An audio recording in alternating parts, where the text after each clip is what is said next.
Liberalism is a Sin by Dr. Don Felix Sarda y Salvany. Translated and adapted for American readership by Condi B. Palin, Ph.D. This book was originally published in English in 1899 by B. Hooder Book Company, St. Louis, Missouri, under the title What is Liberalism? It was reprinted in 1979 and 1989 by Tan Books under the title Liberalism Is Sin, which is a translation of the original Spanish title El Liberalismo es Pecado.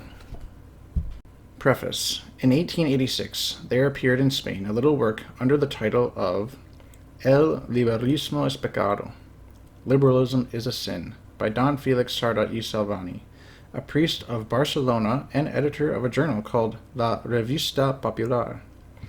The book excited considerable promotion. It was vigorously assailed by the liberals. A Spanish bishop of a liberal turn instigated an answer to Dr. Sarda's work by way of another Spanish priest. Both books were sent to Rome, praying the Sacred Congregation of the Index to put Dr. Sarda's work under the ban. The following letter, under date of January 10, 1887, from the Sacred Congregation itself, explains the result of its consideration of the two volumes. To the Most Reverend Jacobo Catala et Alboso, Bishop of Barcelona. Most Excellent Sir, the Sacred Congregation of the Index has received the denunciation of the little work bearing the title El Liberalismo es Pecado by Don Felix Sarda y Salvany, a priest of your diocese. The denunciation was accompanied at the same time by another little work entitled El Proceso del Integrismo, that is, a refutation of the errors contained in the little work of El Liberalismo es Pecado. The author of the second work is D. de Pazos, a canon of the Diocese of Vich. Whereupon the Sacred Congregation has carefully examined both works and decided as follows.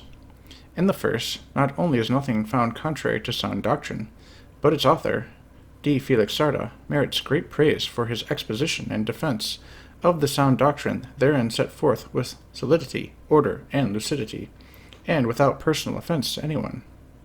The same judgment, however, cannot be passed on the other work, that by D. de Pazos, for, in matter, it needs corrections. Moreover, his injurious manner of speaking cannot be approved, for he inveighs rather against the person of D. Sarda than against the latter's supposed errors. Therefore, the Sacred Congregation has commanded D. de Pazos, admonished by his own bishop, to withdraw his book as far as he can from circulation, and in the future, if any discussion of the subject should arise, to abstain from all expressions personally injurious, according to the precept of the true Christian charity, and this all the more since our Holy Father, Leo XIII, whereas he urgently recommends castigation of error, neither desires nor approves expressions personally injurious, especially when directed against those who are eminent for their doctrine and their piety. In communicating to you this order of the Sacred Congregation of the Index, that you may be able to make it known to the illustrious priest of your diocese, D. Sarda, for his peace of mind, I pray God to grant you all happiness and prosperity, and subscribe myself with great respect. Your most obedient service, Father Jerome Secheri, O.P., Secretary of the Sacred Congregation of the Index. The following short chapters on liberalism are mainly and substantially Dr. Sarda's book, put into English and adapted to our American conditions. Their need and their use will be best understood and appreciated by their perusal. Publisher's Preface. People today are almost universally asking, what has happened to our society? What is wrong? The book you hold in your hands, dear reader, contains in essence the answers to these questions. This present edition of the book has been completely retypeset in a more readable style using modern spelling and punctuation. Plus, we have brought up to date Dr. Palin's statistics cited in Chapter 1. Also, we have changed the title from Dr. Palin's What is Liberalism back to Father Sarda y Salvany's original and more provocative title, Liberalism is a Sin. We have also added most of the italics and all the capitalization in the text to emphasize important points and to give the reader a little better frame of reference in each chapter. Other than these minor changes, the The book is the same as the one Conde Pallin issued in 1899, and substantially the same as the Reverend Dr. Sarda y Salvany's original Spanish text. Liberalism Is a Sin is one of the most important books for Catholics today, and for non-Catholics too, if they will read it with an open mind. For it discusses the problems of liberalism, both in its principles and in all its details and ramifications. It must be noted here that as the word is used in the present context, liberalism refers to religion and not politics, though it definitely bears upon that realm as well. By definition, liberalism is the mistaken notion that one religion is as good as another. The absurdity of this proposition is immediately obvious to all, for two beliefs that contradict each other cannot at the same time both be true.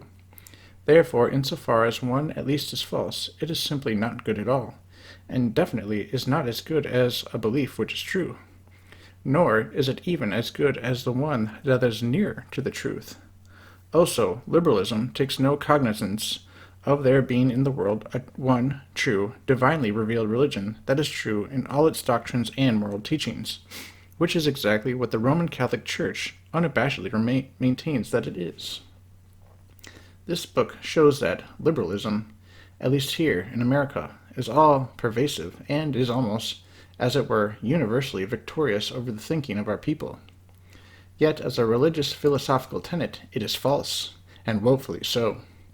For, as the author points out, it leads to an eventual denial of any truth whatsoever by some of its adherents. For people hear first one religious truth asserted and then another that contradicts it, and soon they are so confused that they do not know what to believe. And often they end up believing nothing, or holding that nothing is certain, even in the matters relating to the natural law, which all people know through the use of their reason alone. Regarding its source, liberalism, as the author shows very clearly, is a direct result of Protestantism, with its tenet of private interpretation of the Bible. For if a person has a right to decide for himself what the Bible means, this says in effect that he has a right to choose whether he will believe or not believe certain revealed teachings. Then in effect he also has a right to believe nothing at all. Whereas the correct view is that when the mind of man sees the divinely revealed truth, he has no choice, morally speaking, to reject it. Its obvious truth requires that he must accept it as true. Society, on the other hand, must concede every person a civil right to reject religious truth, as far as he individually is concerned. But that is only because both religion and society must allow a person to exercise his free will and to choose for himself whether he will accept or reject God's revelation. He who rejects the truth, however, must personally bear whatever evil consequences that result from his own personal choice. For some, this book may be difficult because they are unaccustomed to reading abstract theoretical books, but the issues it discusses are so important to each person individually and to our society as a whole that it behooves everyone to persist to the end. The concluding chapter is one of the best in the book, maybe even the best. And even to reread the book, that he or she might become completely familiar with the issues covered here. For liberalism says in effect that there is no objective truth, which is patently absurd, and the practical order in our society and political lives, liberalism leads to a practice atheism, that is, to a situation in society where, though we do not deny the existence of God, we nonetheless must conduct ourselves vis-a-vis one another as if God did not exist, because we must in effect deny that he has a right to tell man what to do. This situation results from liberalism's denying, in effect, that there is one body of revealed truth, with which man must comply. Liberalism, therefore, destroys adherence to the natural law, that law which we all understand to be true without the assistance of divine revelation. But it also destroys the universal acceptance among people of divine revelation. Adherence to both the supernatural and the natural order therefore breaks down under its influence, and the result is chaos in individual lives and anarchy in society. The all-pervading liberal ideas that one religion is basically as good as another, and that it does not matter what a person believes so long as he is a good person, were spawned almost automatically and by logical necessity, as it were, due to the historical context leading up to where we find ourselves today. By the year 304 AD, Christianity, read here Catholicism, had pretty well permeated and converted the ancient Roman world, so that with the victory of Constantine the Great at that time in the Battle of the Malvian Bridge, and with his succession as Roman Emperor in that year, Catholicism became the official religion of society.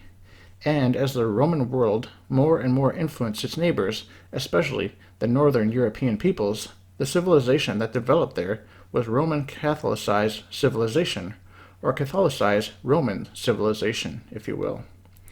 At the time of the Protestant Reformation, read Revolt, starting in 1517 and continuing throughout that century, European civilization had already been well formed by the Catholic religion for, at the most, 1,200 years in some regions, to, at the least, 400 years in others.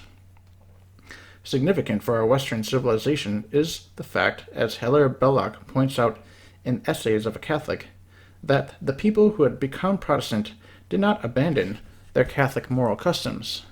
They continued to live by the truth which their Catholic forefathers had lived by for centuries. The only problem was that they no longer believed as true the religious philosophical truths taught by the revealed religion, the Catholic faith, which had created their customary and traditional ethic. This dichotomy between varying professed faiths in the minds of people on the one hand, and continued practice of the traditional Catholic and therefore true moral customs on the other, had come down into our time. All during the centuries since Luther's revolt in 1517, society has been able to function fairly well, despite the various erroneous religious philosophical ideas in the minds of people in the same nation, simply because, practically speaking, they were by and large living by the old inherited Catholic truths and practices. And this was what enabled our society to function more or less harmoniously, despite a diversity of belief among its members. Let us pause here to name some of the Catholic social moral customs that are based on the revealed Word of God.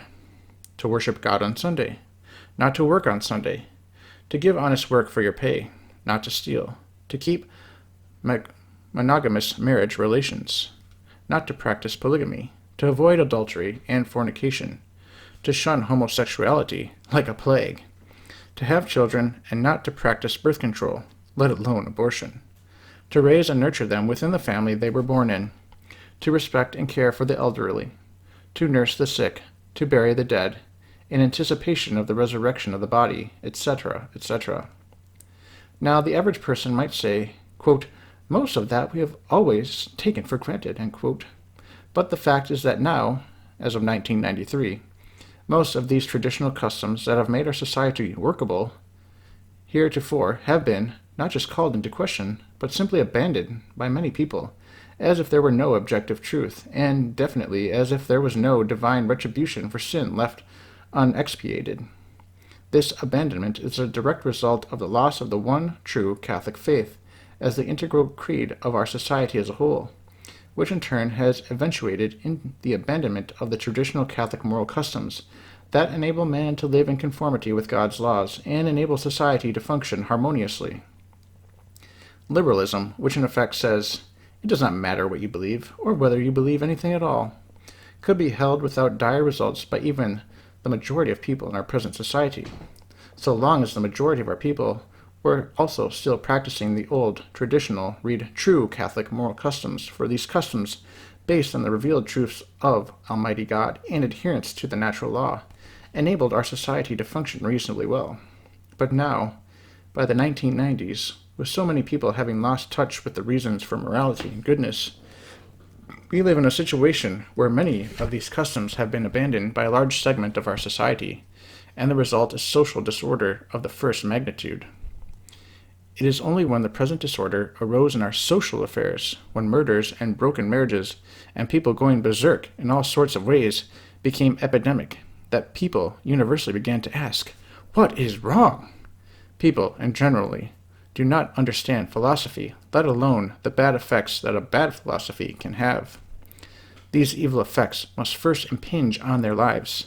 Smack them hard in the face before they cry out, what is wrong?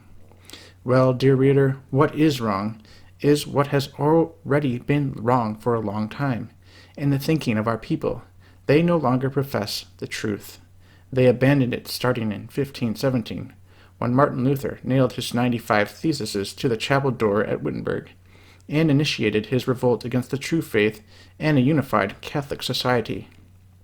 They jettisoned the revealed religion of God, sort of like naughty children left home alone and rebelling against their parents' firm but orderly rule, not realizing that they were destroying the very underpinnings of society itself, not to mention the infinitely more important matter of abandoning the one and only vehicle of their eternal salvation.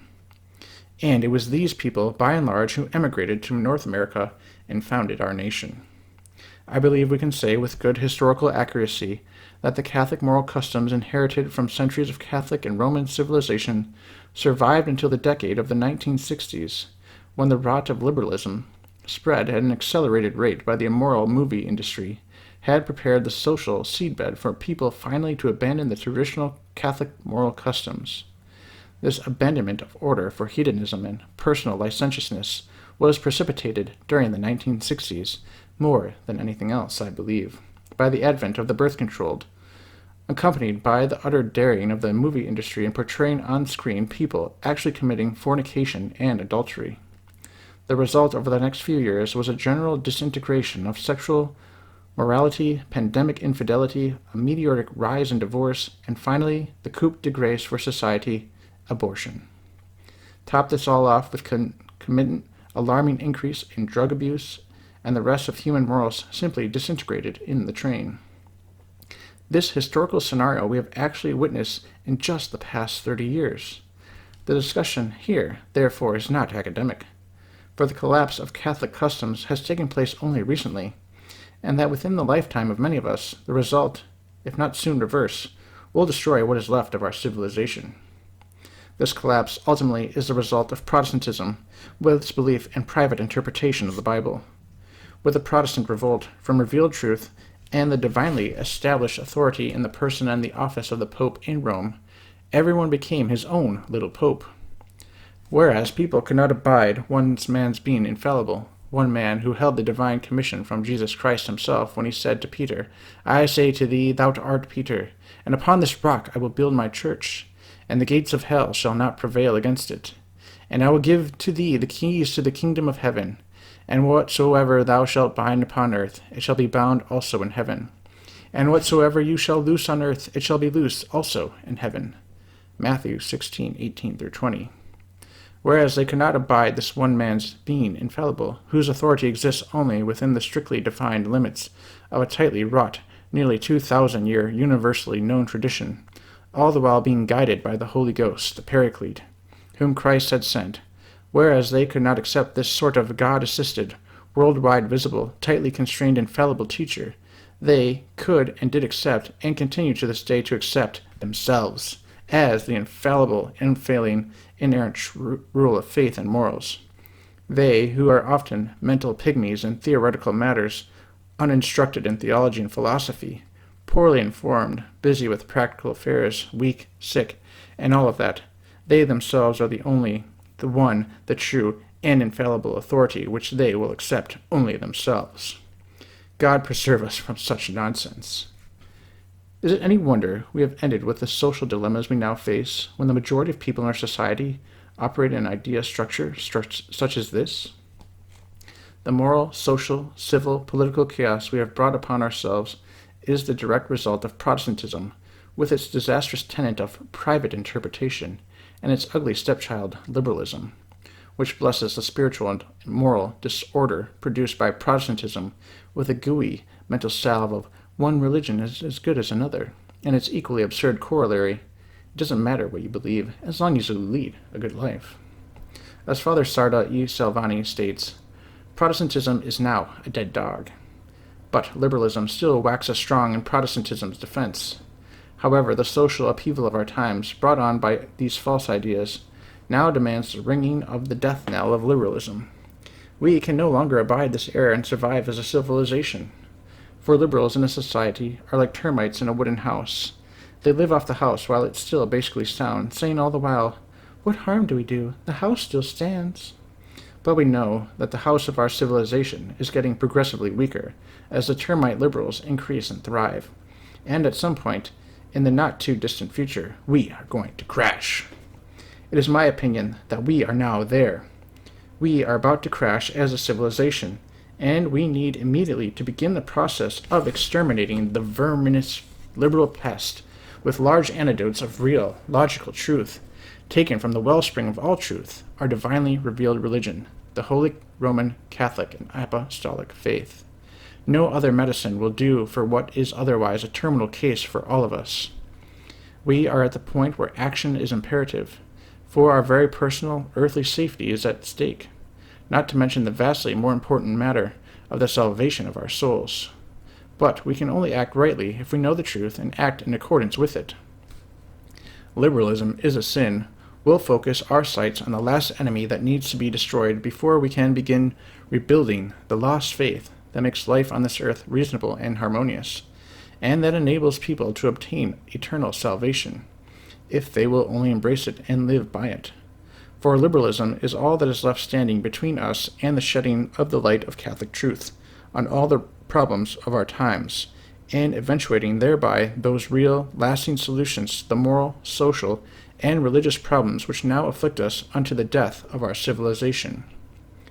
Thomas A. Nelson, written March 10, 1993. Foreword. Why Liberalism Can Exist. A major factor related to our living in a post-Catholic civilization allows liberalism to live and to thrive. It is an element the author does not touch upon, and in fact which I have never seen mentioned by any other author, and it is this. Christianity, read Catholicism, solved the nagging questions for mankind as to the purpose of life, whether man is immortal, and what is his eternal destiny. Those who have studied the pre-Christian era literature of ancient Greece and Rome realize that the answers to these questions held at that time were at the very best vague, shadowy, and uncertain notions in the minds of the ancient people. Save for the Israelite nation, singled out by God to prepare themselves, and to a certain extent the world, for the coming of a Redeemer, the nations of the world, by the time our Lord Jesus Christ entered the picture of human history, had pretty well lost the correct view of these important questions, which God had communicated to Adam and Eve, and which had been handed down through the millennia before Christ. But the teachings of Jesus Christ, once they had permeated the Roman world and spread to the barbarian European nations, solved all these ultimate questions for our ancestors in the West. People were assured by divine revelation that man is immortal, that he is destined ultimately either to heaven or to hell, that these states last forever, in an ever-present now, that the human mind, knowing only the element of change in this world, finds impossible fully to grasp, and that man's acceptance or rejection of Christ's doctrine, plus living an absolutely correct life and dying in God's grace, are the determining factors as to whether a person will go to heaven or to hell. Since the advent of Protestantism, it is my contention, the social awareness of the answers to man's questions about the immortality of the soul, the purpose of life, the ultimate end of man, and the role of human behavior in determining man's last end has not been lost. The historical reality of Catholicism being the only religion of Europe is not that old 16th century, and therefore the memory of its teachings is still fairly fresh from a social awareness aspect. Plus, Catholicism is still with us today. Example, almost 20% of the U.S. population is Catholic, at least in name, and some areas of the Western world are predominantly Catholic. So the ferment of Catholicism, the fountainhead of Christianity, with its true, unalloyed doctrines on these ultimate questions, is still in our midst, though in the post-Vatican II era, i.e. after 1965, it definitely has become significantly weaker. Consequently, there exists in our social awareness a pretty strong conviction among most people of our society today that man is immortal, that he is intended by God for an eternity of happiness, and that, if he will lead a good life here on earth, he will attain that end. The one aspect relative to all these Catholic answers to man's questions about the meaning of life and the ultimate end of man, which has been lost, alas, even by many Catholics, is exactly how salvation is attained. Just what it takes to gain heaven. Non-Catholics no longer know this, or they would become Catholic, and even most Catholics today, those who are Catholic in name only, have lost it as well. The answer to how one attains salvation is simply this: to know and embrace Catholicism, the faith of Christ, James 2:1, the faith of God, Romans 3:3, and to live an absolutely correct moral life by means of sharing actively and regularly in the sacramental life of the Catholic Church. For without me you can do nothing, said our Lord in John 15:5, by which he meant that we need the light of his faith for knowledge of the way, plus the grace of his sacraments to receive the life of God in our souls and for assistance to lead a good life. Except you eat the flesh of the Son of Man and drink his blood, you shall not have life in you. He that eateth my flesh and drinketh my blood hath everlasting life, and I will raise him up in the last day. From John 6:54 through 55. This passage refers to the sacrament of Holy Communion, which is received under the form or appearance of bread and wine. Now, liberalism is able to live and to thrive today precisely because the people of our time have lost the precise knowledge of how to attain salvation. They have lost the awareness that the salvation of one's soul is a big job, the daily, hourly, minute by minute, second by second preoccupation of man's entire life, especially if he intends to avoid purgatory and gain a high place in heaven. That it is bound by intimately with participation in the sacraments of the Catholic Church, to give us, first of all, the life of sanctifying grace, God's life in our souls through baptism, and secondly, the assistance through the actual graces of the other sacraments, confession, Holy Communion, confirmation, matrimony, holy orders, to lead an absolutely correct life according to God's law and befitting our vocation and state of life. People today, in other words, have retained the general ideas that man is immortal, that he is destined by God for an eternity of happiness in the next life, that he must lead a good life in this world and die repentant of his sins to gain heaven, and that the wicked will be punished in hell. But they have lost the exact knowledge of just what a good life entails, and of how all-consuming the job of salvation is, and that it demands the life and the supernatural assistance of Jesus Christ, which he gives through the sacraments of his church, and therefore that membership in his church, the Catholic Church, is essential to salvation. This membership is essential because only Catholicism has the knowledge, through faith, plus the divine life and the help received from the Catholic sacraments that we need for attaining this end. Therefore, in the distance between modern man's social awareness, inherited through the centuries from Catholicism, that all is well with man, we are immortal and destined for heaven if we will be good, and the precise knowledge of the monumental task of salvation, achievable only with the exact knowledge of the Catholic faith and the assistance of the Catholic sacraments.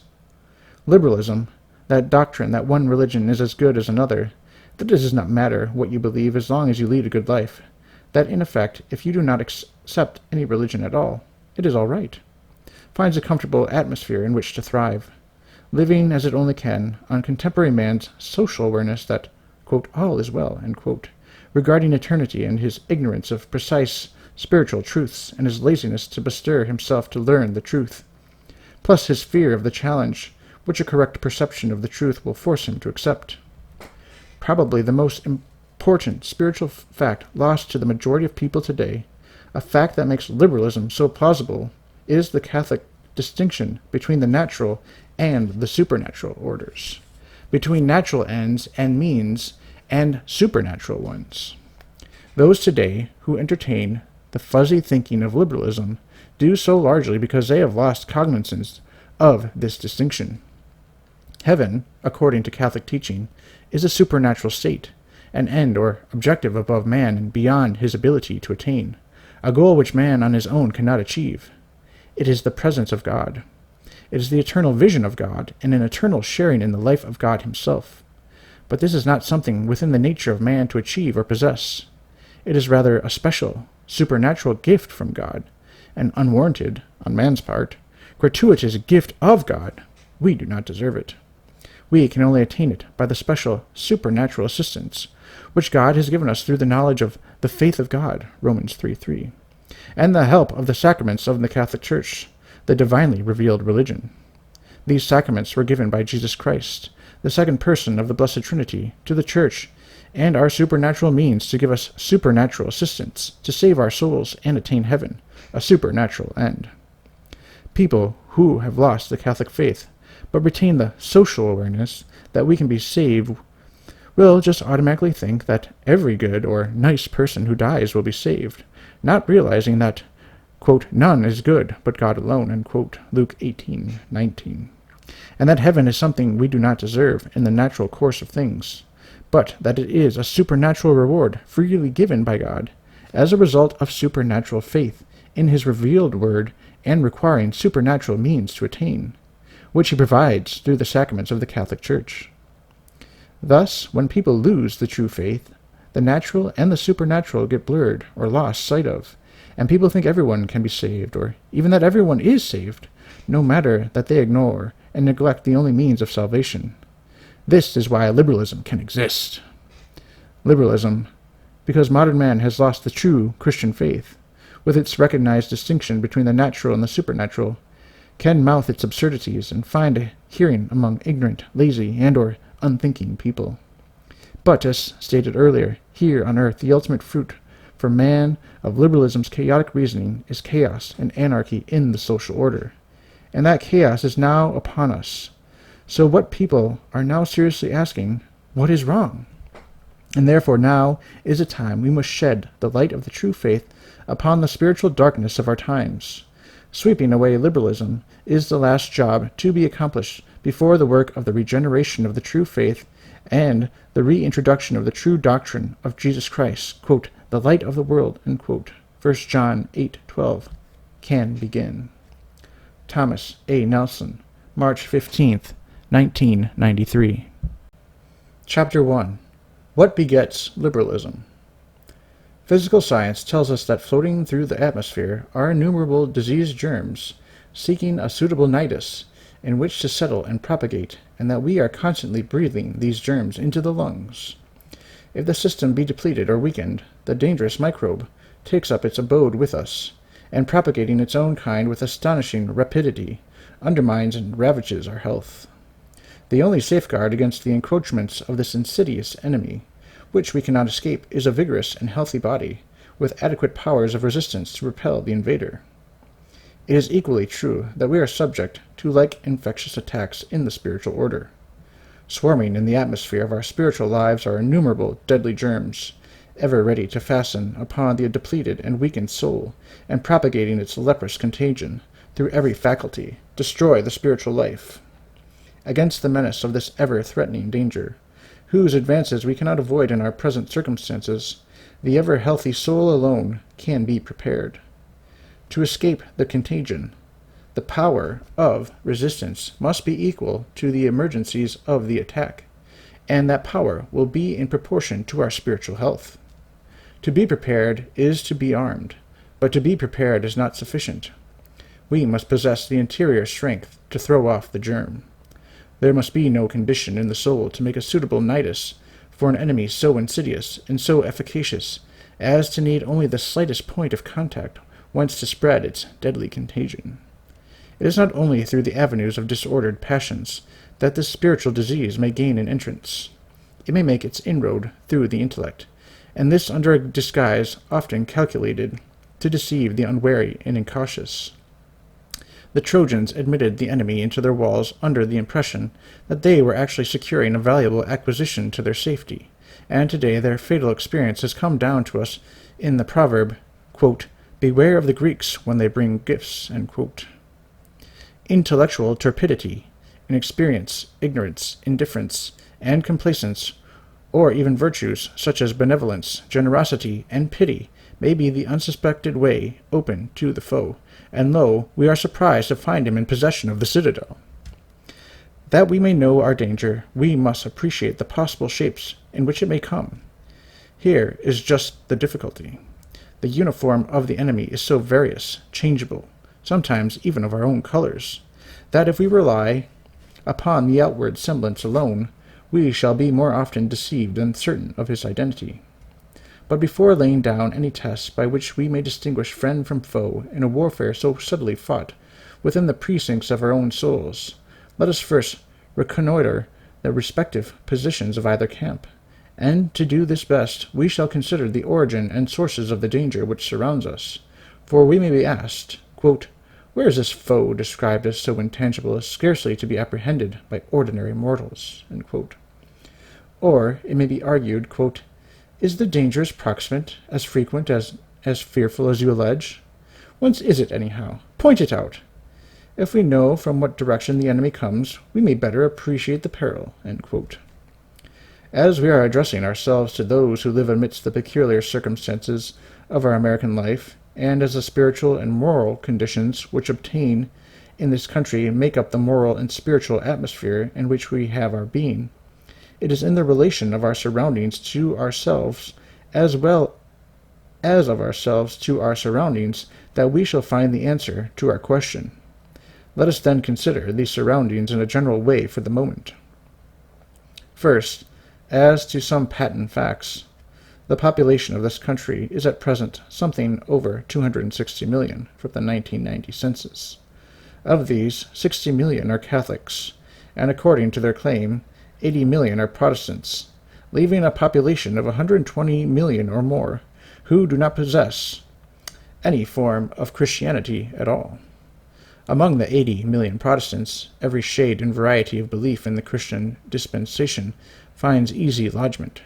From the belief in the Incarnation and consubstantiation, the erroneous Lutheran belief that in the Eucharist the substance of the body and blood of Christ coexist in and with the substance of the bread and wine, as opposed to the Catholic teaching of transubstantiation, wherein the substance of the bread and wine are changed into the substance of Jesus Christ, who is thereafter present, body, blood, soul, and divinity, under the appearances of bread and wine, to the rejection of the divinity of Christ altogether in the vacuous creed of Unitarianism.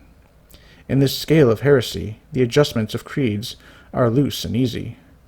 Lack of any decisive authority renders any exact standard of belief impossible. A Protestant may freely range from one end of the scale to the other, and still be considered orthodox according to Protestant estimation. A loose, indefinite belief in Christ, either as God redeeming the world or even as a great ethical teacher, not God himself, though sent by God, suffices to place the Protestant within the compass of his own standard of orthodoxy. Any specific expression of dogma or of particular truths bound up in the acceptance of Christianity is not required, or if required by any one sect or denomination, can find no authoritative exaction, for the differences between the sects, in the last resort, become mere differences of private opinion, dependent upon nothing but the caprice or choice of the individual. Outside of these various bodies of loosely professed Christians stands a still larger mass of our population who are either absolutely indifferent to Christianity as a creed or positively reject it. In practice, the distinction is of little moment, whether they hold themselves merely indifferent or positively hostile. In other words, we have here to reckon with a body, to all practical purposes, that is infidel.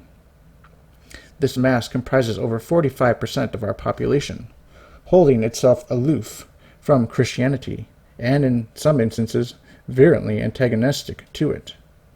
In distinct religious opposition to this mass of infidelity and Protestantism, now in excess of 76% of our population, but currently enhanced to an even more frightening percentage by the vast majority of Catholics today, in 1993, who either do not practice their faith at all or who are ignorant of its teachings, especially with regard to morality, or in practice simply disregard those teachings, bringing the total of practical, non-believing, and infidel people to probably just over 90%. If we can presume there to be today approximately 25 million believing, practicing Catholics, Catholics find themselves sharply and radically opposed. Heresy and infidelity are irreconcilable with Catholicity. Quote, "He that is not with me is against me," Matthew 12:30, are the words of our Lord himself. For denial of Catholic truth is the radical and common element of both heresy and infidelity. The difference between them is merely a matter of degree. One denies less, the other more. Protestantism, with its sliding scale of creeds, is simply an inclined plane into the abyss of positive unbelief. It is always virtual infidelity, its final outcome open infidelity, as 120 million unbelievers in this country stand witness. We live in the midst of this religious anarchy. Some 235 million of our population can, in one sense or other, be considered anti-Catholic from 1990 figures. From this mass, heretical and infidel, exhales an atmosphere filled with germs poisonous and fatal to Catholic life, if permitted to take root in Catholic heart. The mere force of gravitation, which the larger mass ever exercises upon the smaller, is a power which the most energetic vigor alone can resist. Under this dangerous influence, a deadly inertia is apt to creep over the souls of the incautious, and is only to be overcome by the liveliest exercise of Catholic faith.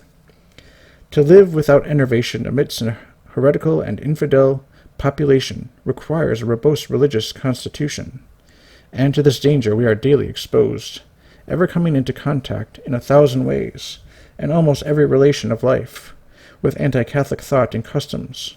But outside of this spiritual inertia, our non-Catholic surroundings, a danger rather passive than active in its influence, beget a still greater menace. It is natural that Protestantism and infidelity should find public expression. What our 200 million non-Catholic population thinks in these matters naturally seeks and finds open expression. They have their organs and their literature, where we find their current opinions publicly uttered. Their views upon religion, morality, politics, the constitution of society are perpetually marshaled before us. In the pulpit and in the press they are reiterated day after day. In magazine and newspaper they constantly speak from every line. Our literature is permeated and saturated with non-Catholic dogmatism. On all sides do we find this opposing spirit. We cannot escape from it. It enfolds and embraces us. Its breath is perpetually in our faces. It enters in by eye and ear, from birth to death. It enslaves us in its offensive garments. It now soothes and flatters, now hates and curses, now threatens, now praises. But it is most dangerous when it comes to us under the form of liberality. It is especially powerful for seduction in this guise, and it is under this aspect that we wish to consider it, for it is as liberalism that Protestantism and infidelity make their most devastating inroads upon the domain of faith. Out of these non-Catholic and anti-Catholic conditions, thus predominating amongst us springs this monster of our times, liberalism. Chapter 2. What is liberalism? Protestantism naturally begets toleration of error. Rejecting the principle of authority in religion, it has neither a criterion nor a definition of faith. On the principle that every individual or sect may interpret the deposit of revelation according to the dictates of private judgment, it gives birth to endless differences and contradictions. Impelled by the law of its own impotence, through lack of any decisive voice of authority in matters of faith, it is forced to recognize as valid and orthodox any belief that springs from the exercise of private judgment. Therefore does it finally arrive, by force of its own premises, at the conclusion that one creed is as good as another. It then seeks to shelter its inconsistency under the false plea of liberty of conscience. Belief is not imposed by a legitimately and divinely constituted authority, but springs directly and freely from the unrestricted exercise of the individual's reason or caprice upon the subject matter of revelation. The individual or sect interprets as it pleases, rejecting or accepting what it chooses. This is popularly called liberty of conscience. Accepting this principle, infidelity, on the same plea, rejects all revelation, and Protestantism, which handed over the premise, is powerless to protest against the conclusion. For it is clear that one who, under the plea of rational liberty, has the right to repudiate any part of revelation that may displease him, cannot logically quarrel with one who, on the same ground, repudiates the whole. If one creed is as good as another, on the plea of rational liberty, on the same plea, no creed is as good as any. Taking the field with this fatal weapon of rationalism, infidelity has stormed and taken the very citadel of Protestantism, helpless against a foe of its own making. As a result, we find amongst the peoples of this country, excepting well-formed Catholics, of course, that authoritative and positive religion has met with utter disaster, and that religious beliefs or unbeliefs have come to be mere matters of opinion, wherein there are always essential differences, each one being free to make or unmake his own creed, or accept no creed. Such is the mainspring of the heresy constantly dinned into our ears, flooding our current literature and our press. It is against this that we have to be perpetually vigilant, the more so because it insidiously attacks us on the grounds of a false charity and in the name of a false liberty. Nor does it appeal to us only on the ground of religious toleration. The principle ramifies in many directions, striking root into our domestic, civil, and political life, whose vigor and health depend upon the nourishing and sustaining power of religion. For religion is the bond which unites us to God, the source and end of all good, and infidelity, whether virtual as in Protestantism or explicit as in agnosticism, severs the bond which binds men to God and seeks to build human society on the foundations of man's absolute independence. Hence we find liberalism laying down as the basis of its propaganda the following principles. Number 1. The absolute sovereignty of the individual in his entire independence of God and God's authority.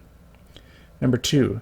The absolute sovereignty of society in its entire independence of everything which does not proceed from itself. Number 3. Absolute civil sovereignty and the implied rights of the people to make their own laws in entire independence and utter disregard of any other criterion than the popular will expressed at the polls and in parliamentary majorities. Number 4. Absolute freedom of thought in politics, morals, or in religion. The unrestrained liberty of the press. Such are the radical principles of liberalism, and the assumption of the absolute sovereignty of the individual, that is, his entire independence of God, we find the common source of all the others. To express them all in one term, they are, in the order of ideas, rationalism, or the doctrine of absolute sovereignty of human reasoning. Here human reason is made the measure and sum of truth. Hence we have individual, social, and political rationalism, the corrupt fountainhead of liberalist principles, which are absolute freedom of worship, the supremacy of the state, secular education repudiating any connection with religion, marriage sanctioned and legitimized by the state alone, etc. In one word, which synthesizes all, we have secularization, which denies religion any active intervention in the concerns of public and of private life, whatever they may be. This is veritable social atheism. Such is the source of liberalism in the order of ideas. Such, in consequence of our Protestant and infidel surroundings, is the intellectual atmosphere which we are perpetually breathing into our souls. Nor do these principles remain simply in the speculative order, poised forever in the region of thought. Men are not mere contemplatives. Doctrines and beliefs inevitably precipitate themselves into action. The speculation of today becomes the deed of tomorrow, for men, by force of the law of their nature, are ever acting out what they think. Rationalism, therefore, takes concrete shape in the order of facts. It finds palpable expression and action in the press, in legislation, and in social life. The secular press reeks with it, proclaiming with almost unanimous vociferation absolute division between public life and religion. It has become the shibboleth of journalism, and the editor, who will not recognize it in his daily screed, soon feels the dagger of popular disapproval. In secularized marriage, and in our divorce laws, it cleaves the very roots of domestic society. In secularized education, the cardinal principle of our public school system, it propagates itself in the hearts of the future citizens and the future parents. In compulsory school laws, it forces in the entering wedge of socialism. In the speech and intercourse of social life, it is constantly asserting itself with growing reiteration. In secret societies, organized in a spirit destructive of religion and often for the express purpose of exterminating Catholicity, it menaces our institutions and places the country in the hands of conspirators, whose methods and designs, beyond the reach of the public eye, constitute a tyranny of darkness. In 1,000 ways does the principle of rationalism find its action and expression in social and civil life, and however diversified be its manifestations, there is in it always a unity and a system of opposition to Catholicity. Whether concerted or not, it ever acts in the same direction, and whatever special school within the genus of liberalism professes it or puts into action, Be it in society, in domestic life, or in politics, the same essential characteristics will be found in all its protean shapes: opposition to the Church, and it will ever be found stigmatizing the most ardent defenders of the faith as reactionaries, clericals, ultramontanes, etc. Wherever found, whatever its uniform, liberalism, in its practical action, is ever a systematic warfare upon the Church. Whether it intrigue, whether it legislate, whether it orate or assassinate, whether it call itself liberty or government, or the state, or humanity or reason, or what not, its fundamental characteristic is an uncompromising opposition to the Church. Liberalism is a world complete in itself. It has its maxims, its fashions, its art, its literature, its diplomacy, its laws, its conspiracies, its ambuscades. It is the world of Lucifer, disguised in our times under the name of liberalism, and radical opposition, and in perpetual warfare against that society composed of the children of God, the Church of Jesus Christ. Chapter 3. Liberalism is a sin. Liberalism, whether in the doctrinal or practical order, is a sin. In the doctrinal order, it is heresy, and consequently a mortal sin against faith. In the practical order, it is a sin against the commandments of God and of the Church, for it virtually transgresses all commandments. To be more precise, in the doctrinal order, liberalism strikes at the very foundations of faith. It is heresy, radical and universal, because within it are comprehended all heresies. In the practical order, it is a radical and universal infraction of the divine law, since it sanctions and authorizes all infractions of that law. Liberalism is a heresy in the doctrinal order because heresy is the formal and obstinate denial of all Christian dogmas in general. It repudiates dogma altogether and substitutes opinion, whether that opinion be doctrinal or the negation of doctrine. Consequently, it denies every doctrine in particular. If we were to examine in detail all the doctrines or dogmas which, within the range of liberalism, have been denied, we would find every Christian dogma in one way or another rejected, from the dogma of the Incarnation to that of infallibility. Nonetheless, liberalism is in itself dogmatic, and it is in the declaration of its own fundamental dogma, the absolute independence of the individual and the social reason, that it denies all Christian dogmas in general. Catholic dogma is the authoritative declaration of revealed truth, or a truth consequent upon revelation, by its infallibly constituted exponent, the Pope. This logically implies the obedient acceptance of the dogma on the part of the individual and of society. Liberalism refuses to acknowledge this rational obedience and denies the authority. It asserts the sovereignty of the individual and social reason and enthrones rationalism in the seat of authority. It knows no dogma except the dogma of self-assertion. Hence it is heresy, fundamental and radical, the rebellion of the human intellect against God. It follows, therefore, that liberalism denies the absolute jurisdiction of Jesus Christ, who is God, over individuals and over society, and by consequence repudiates the jurisdiction which God has delegated to the visible head of the Church over each and all of the faithful, whatever their condition or rank in life. Moreover, it denies the necessity of divine revelation and the obligation of everyone to accept that revelation under pain of eternal perdition. It denies the formal motive of faith, vis-a-vis the authority of God revealing, and admits only as much of revealed doctrine as it chooses or comprehends within its own narrow capacity. It denies the infallible magistry of the Church and of the Pope, and consequently all the doctrines defined and taught by this divine authority. In short, it sets itself up as the measure and rule of faith, and thus really shuts out revelation altogether. It denies everything which itself does not proclaim. It negates everything which it itself does not affirm. But not being able to affirm any truth beyond its own reach, it denies the possibility of any truth which it does not comprehend. The revelation of truth above human reason, it therefore debars at the outset. The divinity of Jesus Christ is beyond its horoscope. The Church is outside its comprehension. The submission of human reason to the word of Christ or its divinely constituted exponent, the Catholic Church, especially the Pope, is to it intolerable. It is therefore the radical and universal denial of all divine truth and Christian dogma, the primal type of all heresy, and the supreme rebellion against the authority of God and his Church. As with Lucifer, its maxim is, I will not serve. Such is the general negation uttered by liberalism. From this radical denial of revealed truth in general naturally follows the denial of particular dogmas, in whole or in part, as circumstances present them in opposition to its rationalistic judgment. Thus, for instance, it denies the validity of faith by baptism, when it admits or supposes the equality of any or all religious cults. It denies the sanctity of marriage, when it sanctions so-called civil marriages.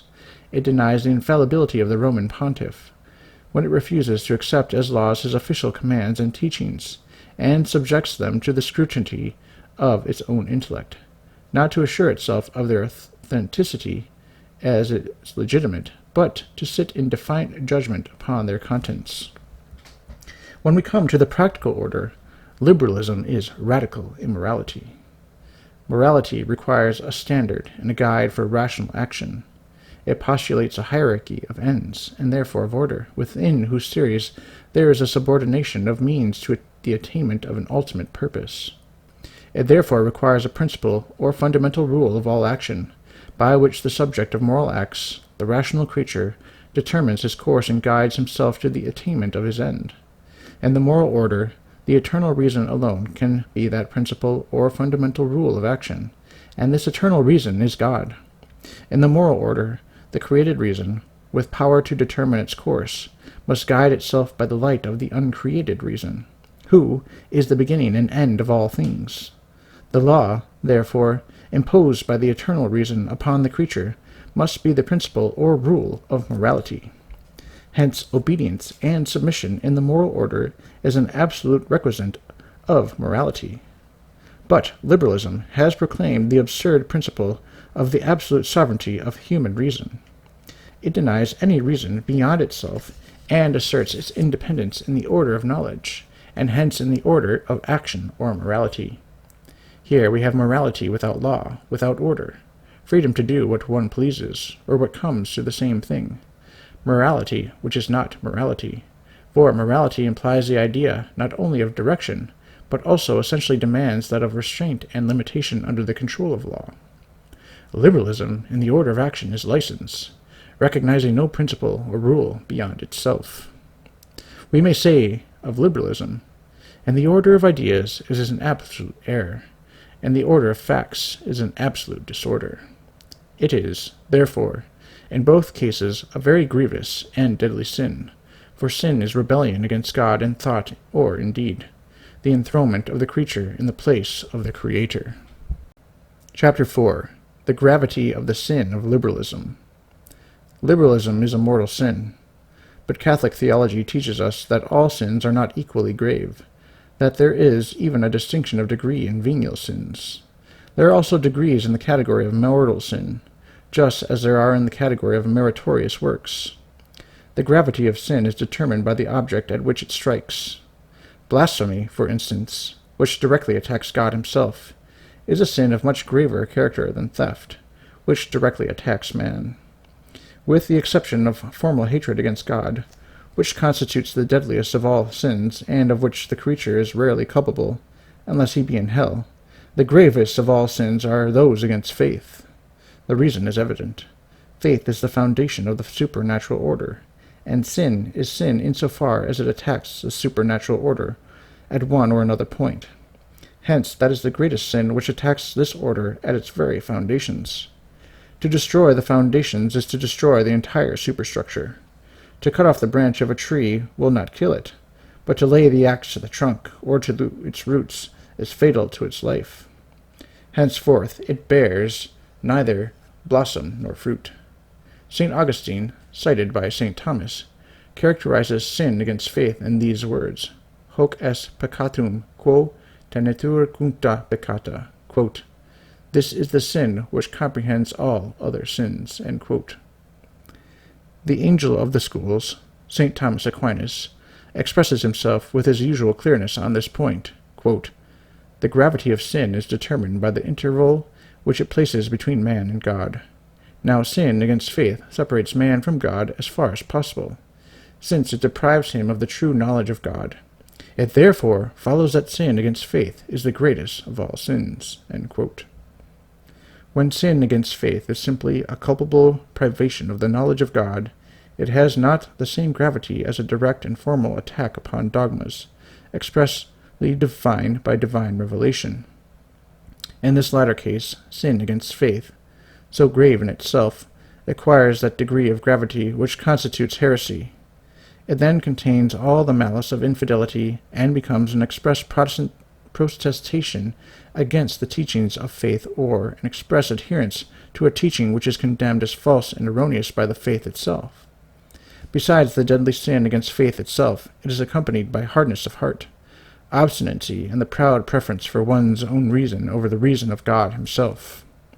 Hence, heretical doctrines, and works inspired by them, constitute the greatest of all sins, with the exception of formal hatred against God, of which only the demons in hell and the damned are capable. Liberalism, then, which is heresy, and all the works of liberalism, which are heretical works, are the gravest sins known in the code of the Christian law. Liberalism is, therefore, a greater sin than blasphemy, theft, adultery, homicide, or any other violation of the law of God, save in such case as where one acts in good faith, in ignorance, or without thought.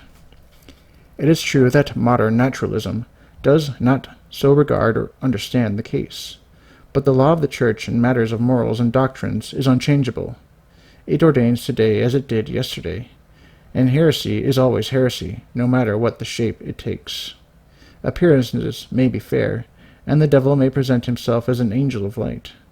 The danger is the greater as the outward show is more seductive. Heresy has never been so insidious as under its present form of liberalism.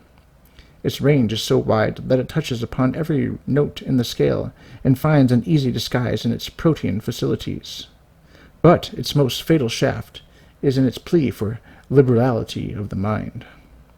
Thus, in its own eyes, is its cardinal virtue, quote, "intellectual freedom from dogmatism," end quote, is its boast, a boast in reality, the mask of ignorance and pride.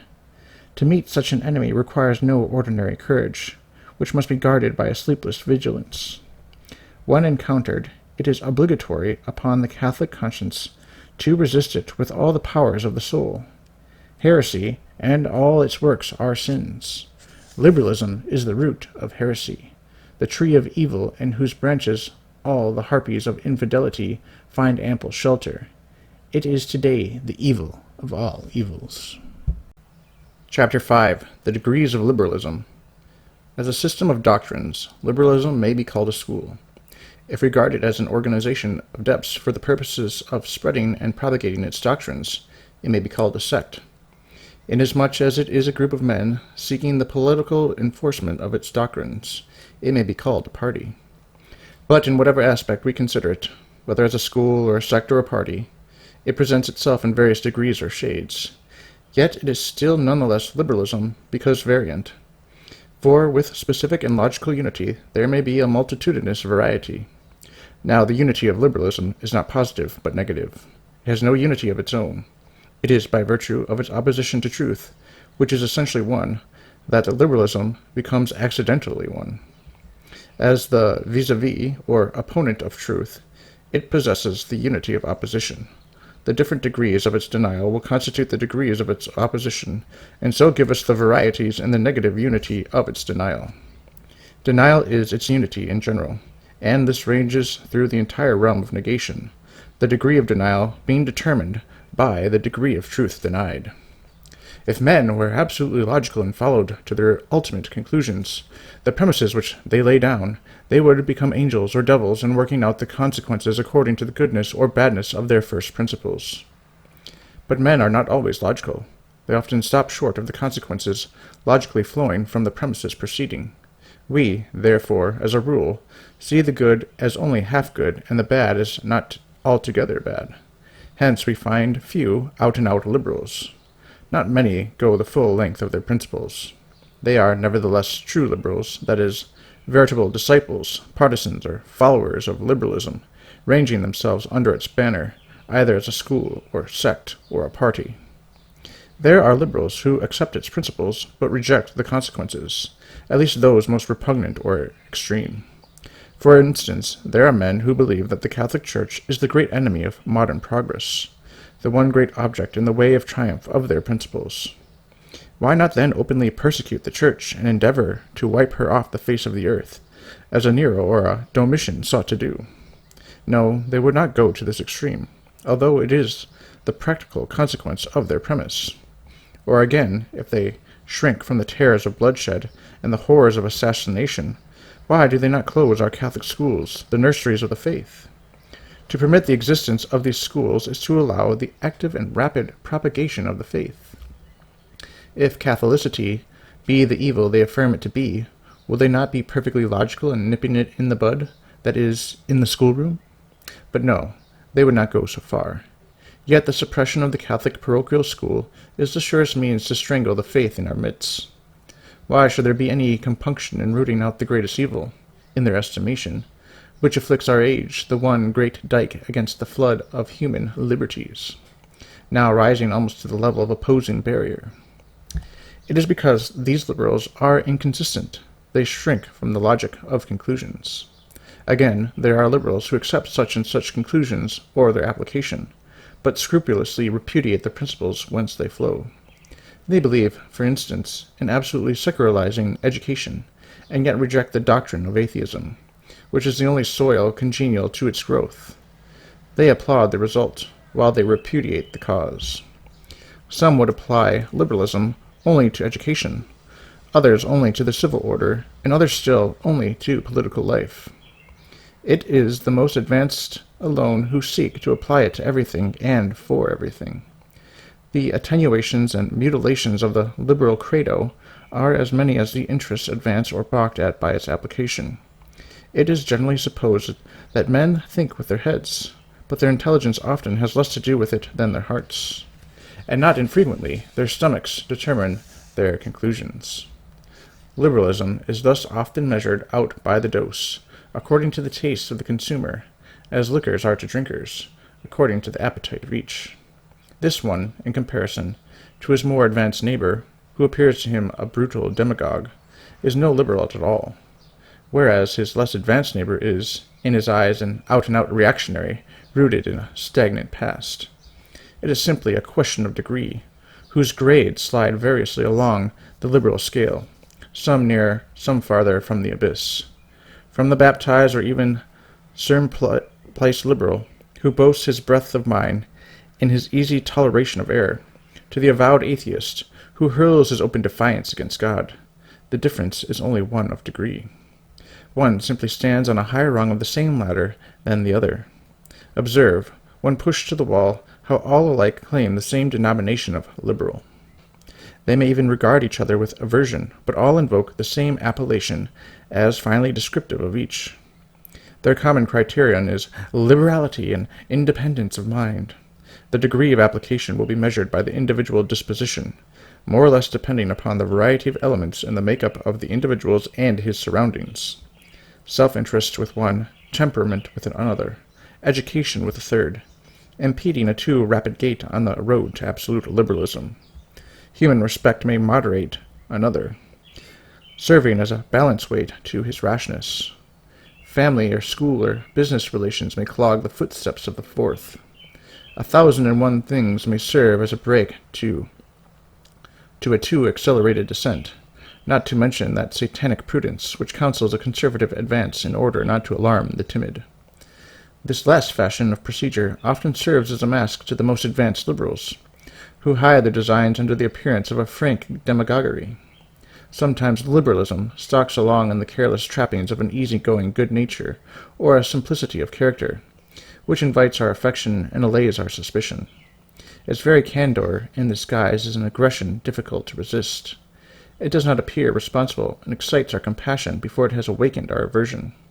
We seem to forgive it before we accuse it, but all the greater is the danger when it appears less possible.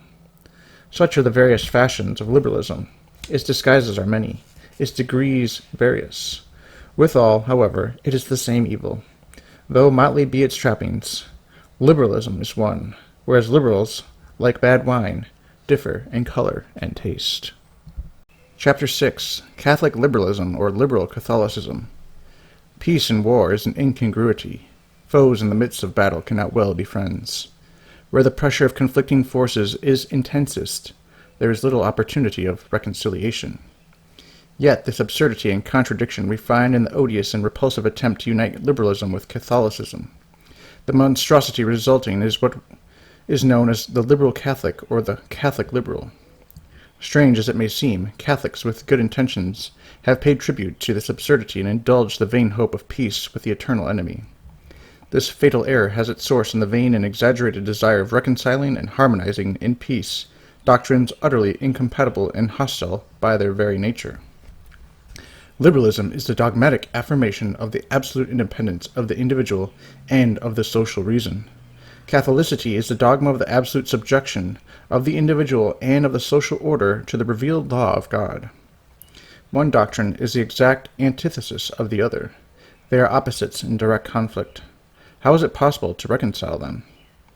Opposition here necessarily means conflict, and the two can no more harmonize than the square can be made one with the circle. To the promoters of liberal Catholicism, the thing appears easy enough. It is admirable, they say, quote, for the individual reason to be subject to the law of God, if it so wishes. But we must distinguish between the public and the private reason, especially in an age like ours. The modern state does not recognize God or the Church. In the conflict of different religious creeds, the public reason must stand neutral and impartial. Hence the necessary independence of the public reason. The state as state can have no religion. Let the simple citizen, if he wishes, submit to the revelation of Jesus Christ. But the statesman and the man in public life must comport himself as if no revelation existed. End quote. Now all this means civil or social atheism. It means that society is independent of God, its author. That while individuals may recognize their dependence on the divine law, civil society should not. A distinction whose sophism is founded on an intolerable contradiction.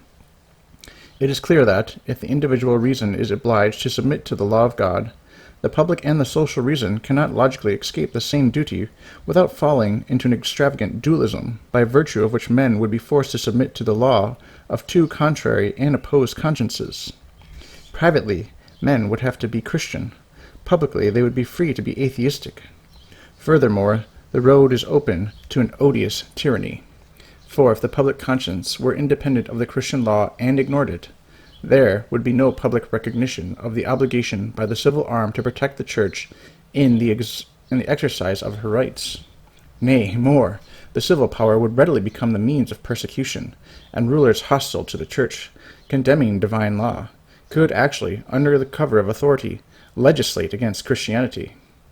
Nor is this a fanciful picture, for France and Italy, legislating today, in 1886, on the basis of the sovereign independence of the social and public reason, have enacted odious laws which hold the Church in these countries in distressful legal bondage. And the Holy Father himself is now a prisoner within the walls of the Vatican on account of the violent usurpation of his domains by an atheistic government.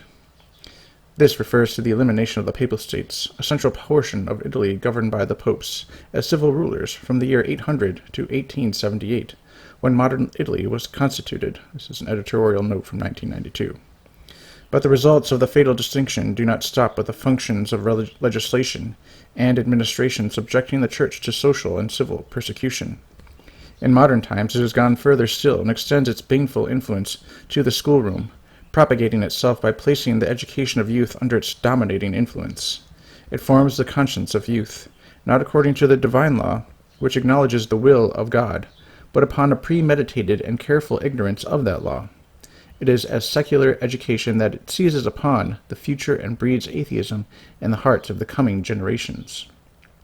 The Catholic liberal, or the liberal Catholic, admitting this fatal distinction between the private and the public reason, thus throws open the gates to the enemies of their faith, and posing as a man of intellect with generous and liberal views, stultifies reason by his gross offense against the principle of contradiction. He is thus both a traitor and a fool. Seeking to please the enemies of the faith, he has betrayed his trust, the faith itself, Imagining he is upholding the rights of reason, he surrenders it in the most abject way to the spirit of denial, the spirit of untruth. He has not the courage to withstand the derision of his cunning foe. To be called intolerant, illiberal, narrow, ultramontane, reactionist, is gall and wormwood to his little soul. Under this epithetical fire, he gives way and surrenders his birthright of faith and reason for a mess of liberal pottage. Chapter 7. Intrinsic Causes of Liberal Catholicism. Strange as may seem that anomaly called liberal Catholicism, its reason is not too far to seek. It takes its root in a false conception of the nature of the act of faith. The liberal Catholic assumes as the formal motive of the act of faith, not the infallible authority of God revealing supernatural truth, but his own reason, deigning to accept as true what appears rational to him according to the appreciation and measure of his own individual judgment. He subjects God's authority to the scrutiny of his reason, and not his reason to God's authority.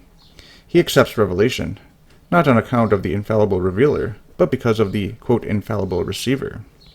With him, the individual judgment is the rule of faith. He believes in the independence of reason. It is true he accepts the magisterium of the Church, yet he does not accept it as the sole authorized expounder of divine truth. He reserves as a coefficient factor in the determination of that truth his own private judgment. The true sense of revealed doctrine to him is not always certain, and human reason therefore has something to say in the matter, as, for instance, the limits of the Church's infallibility may be determined by human science. Within lines thus prescribed, the declarations of the Church to him are infallible, but these limits are not to be determined by the Church herself. Science will do that for her. She is of course infallible, they say, but we will determine when and in what she shall speak infallibly. Such is the absurdity which the liberal Catholic falls into by placing the formal motive of faith in human reason. The liberal Catholic calls himself a Catholic because he firmly believes Catholicity to be the veritable revelation of the Son of God. He calls himself a liberal Catholic because he believes that no one can impose upon him any belief which his individual judgment does not measure as perfectly rational. What is not rational he rejects. He is intellectually free to accept or reject. What appears good he assents to, but he is intellectually bound to no one. Thus, and wittingly, he falls an easy victim to the snare set by the devil for the intellectually proud. He has substituted the naturalistic principle of free examination for the supernatural principle of faith. As a consequence, he is not really Christian, but pagan. He has no real supernatural faith, but only a simple human conviction. In the acceptance of the principle that the individual reason is thus free to believe or not to believe, liberal Catholics are deluded into the notion that incredulity is a virtue rather than a vice. They fail to see in it an infirmity of understanding, a voluntary blindness of the heart, and a consequent weakness of will. On the other hand, they look upon the skeptical attitude as a legitimate condition wherein intellectual freedom is preserved, the skeptic remaining master of himself to believe or deny. They have a horror of any coercive element in matters of faith. Any chastisement of error shocks their tender susceptibilities, and they detest any Catholic legislation in the direction of what they are pleased to call intolerance. The syllabus of errors of Pius IX is a nightmare to them, a most inopportune, dominating, harsh, and peremptory document, calculated to offend the sensibilities of the Protestant and modern world. It need not be accepted as an infallible utterance, and, if accepted, must be taken in a very modified sense. The ultramontane interpretation to him is violent and extreme, and does much more harm than good by driving back the well-disposed at such a show of illiberality. Close upon this squeamishness in regard to the pronouncement of Catholic doctrine follows an abhorrence of antagonizing the convictions of others, no matter how directly opposed to revealed truth. For with liberal Catholics, the most erroneous are as sacred as the truest convictions, being equally founded upon the principle of intellectual liberty. Thus they erect into a dogma what is called the principle of toleration. The differences of belief are, after all, they complacently argue, due to differences of temperament, education, etc. We will not exactly approve them, but we should at least condone them. The first conception of faith being naturalistic, and the development and application of that conception, either to the individual or to society, the same naturalistic element evolves itself. Hence it follows that the liberal Catholic's appreciation of the Church has no foundation in its supernatural character. The Church does not address herself to his sympathies as a supernatural society, whose first and supernatural end is the glory of God and the salvation of souls. It is on her social and human side that he regards her with affection. It is as the great civilizing and humanizing power which has lifted so many people from a state of barbarism, as the guardian of the ancient arts and letters, as the promoter of learning, that she wins his applause and approbation. She is first, not because she is first in herself by divine right, but first in virtue of the approval of his own great intellect.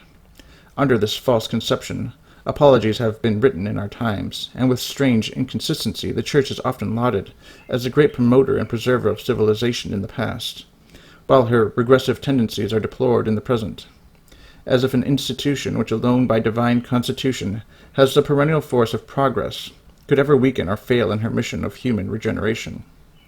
Under the glamour of an advance towards the mirage of a false happiness in the desert of this life, our liberal Catholics are proclaiming the shadow while rejecting the substance.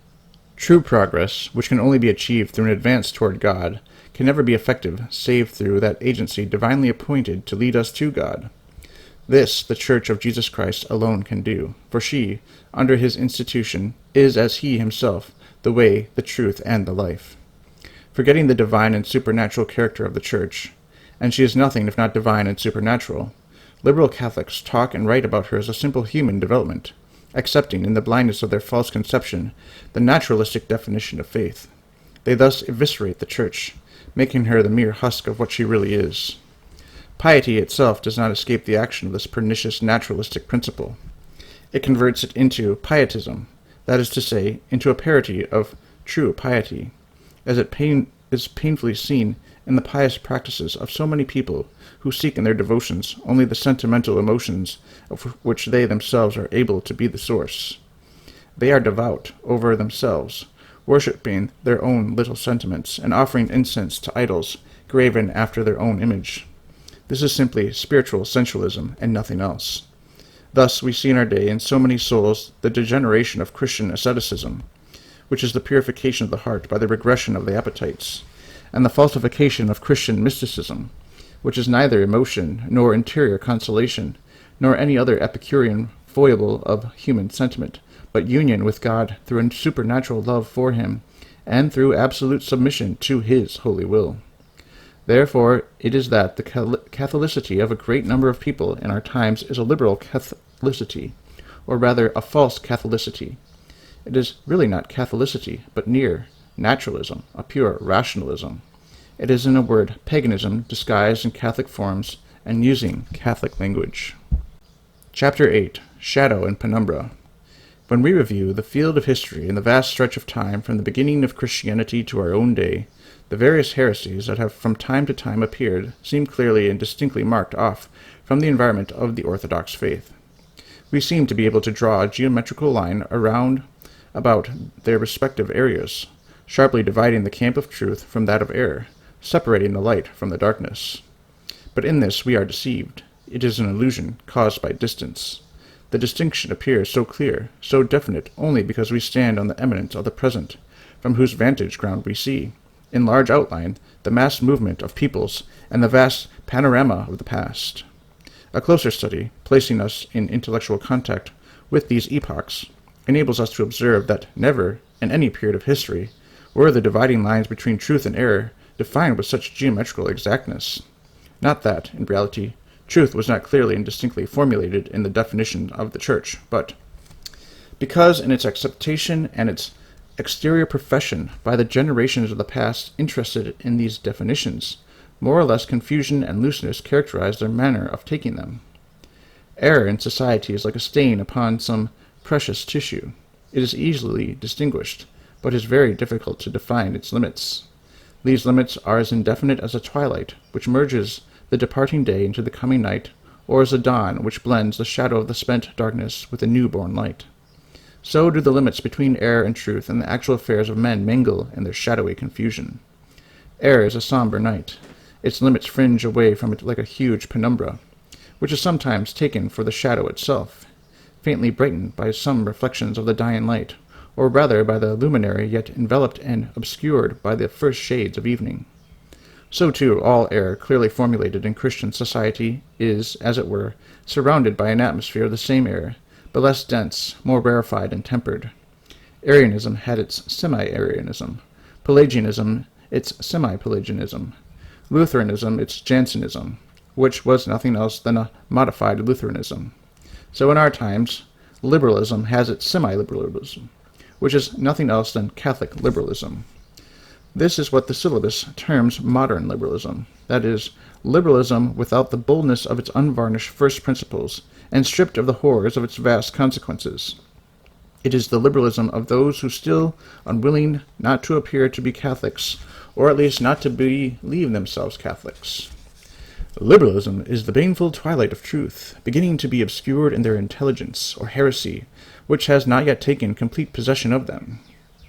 On the other hand, we should not fail to note that there are those who are just emerging from the darkness of error into the twilight of truth. This class has not fully penetrated into the domain of truth. That they will ever enter the city of light depends upon their own sincerity and honesty. If they earnestly desire to know the truth in its fullness and seek it with sincere purpose, God's grace will not fail them, but they are in a dangerous position. On the borderland between the realms of light and darkness, the devil is most active and ingenious in detaining those who seem about to escape his snares. But he spares nothing to retain in his service a great number of people who would truly detest his infernal machinations, if they only perceived them. His method, in the instance of persons infected with liberalism, is to suffer them to place one foot within the domain of truth, provided they keep the other side inside the camp of error. In this way they stand the victim of the devil's deceit and their own folly. In this way those whose consciences are not entirely hardened escape the salutary horrors of remorse. So the pusillanimous and the vacillating, who comprise the greater number of liberals, avoid compromising themselves by pronouncing themselves such openly and squarely. So the shrewd and calculating, according to the measure of expediency, how much time they will spend in each camp, manage to show themselves the friends and allies of both. So a man is enabled to administer an official and recognized palliative to his failings, his weaknesses and his blunders. It is the obscurity that arises from the indefiniteness of clearly defined principles of truth and error in the liberalist's mind that makes him the easy victim of Satan. His boasted strength is the very source of his weakness.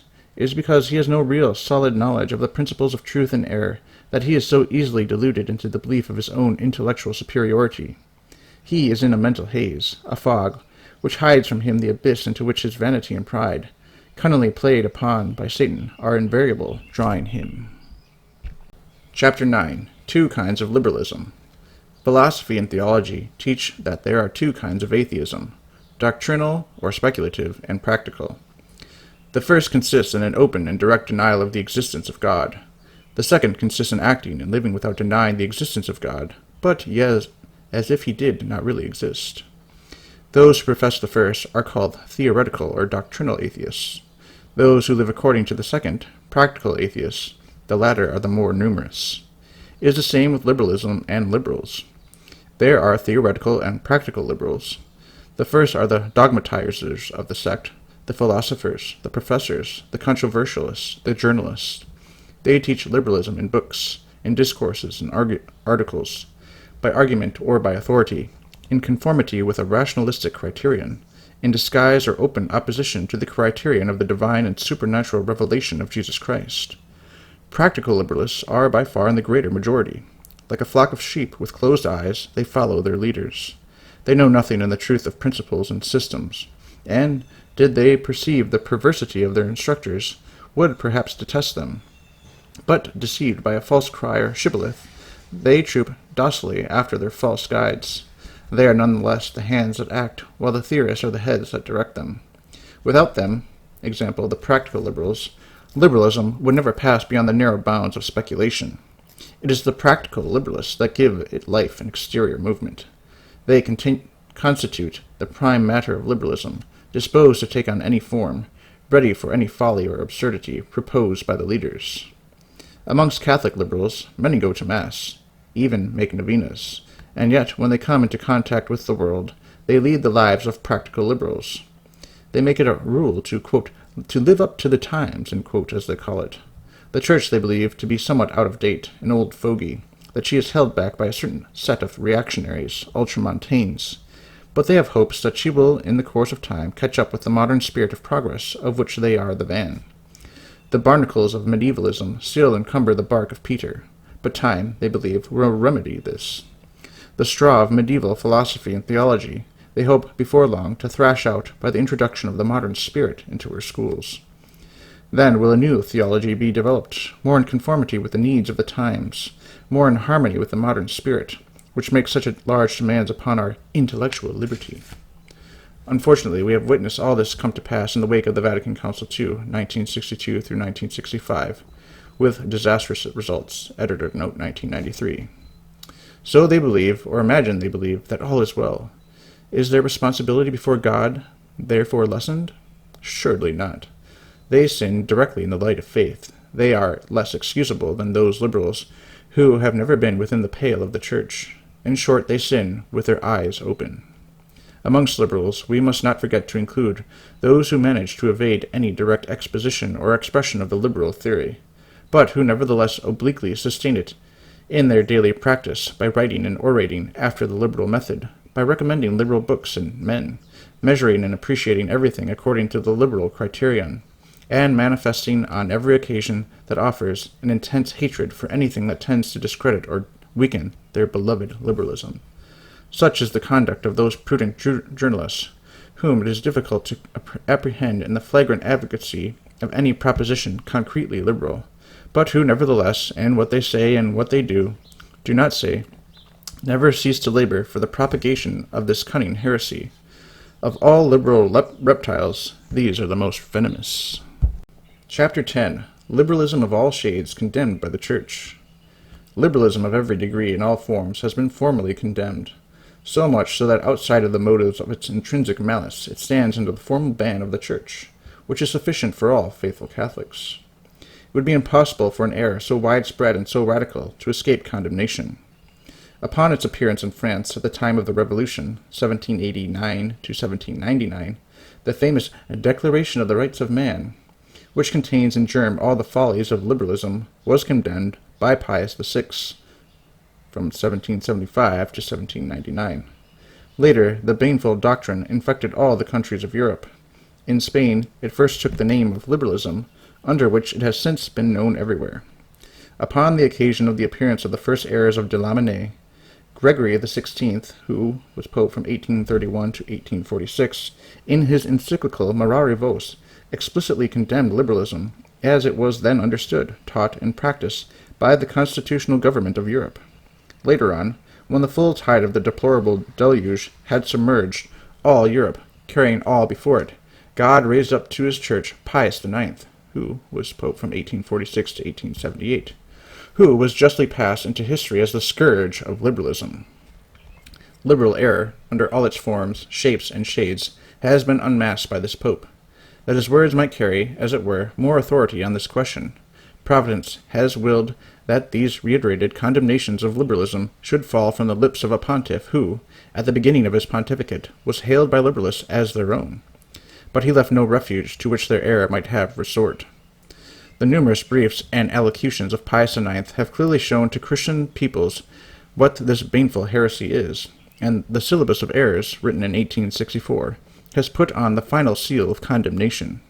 Let us see the principal contents of some of the pontifical documents. Amongst all that we might place before our readers, we will cite only a few. On the 18th of June, 1871, responding to a disputation of French Catholics, Pius IX spoke thus, quote, "Atheism in legislation, indifference in matters of religion, and the pernicious maxims which go under the name of liberal Catholicism are the true causes of the destruction of states. They have been the ruin of France. Believe me, the evil I denounce is more terrible than the Revolution, more terrible even than the Commune. I have always condemned liberal Catholicism, and I will condemn it again 40 times over if it be necessary." End quote.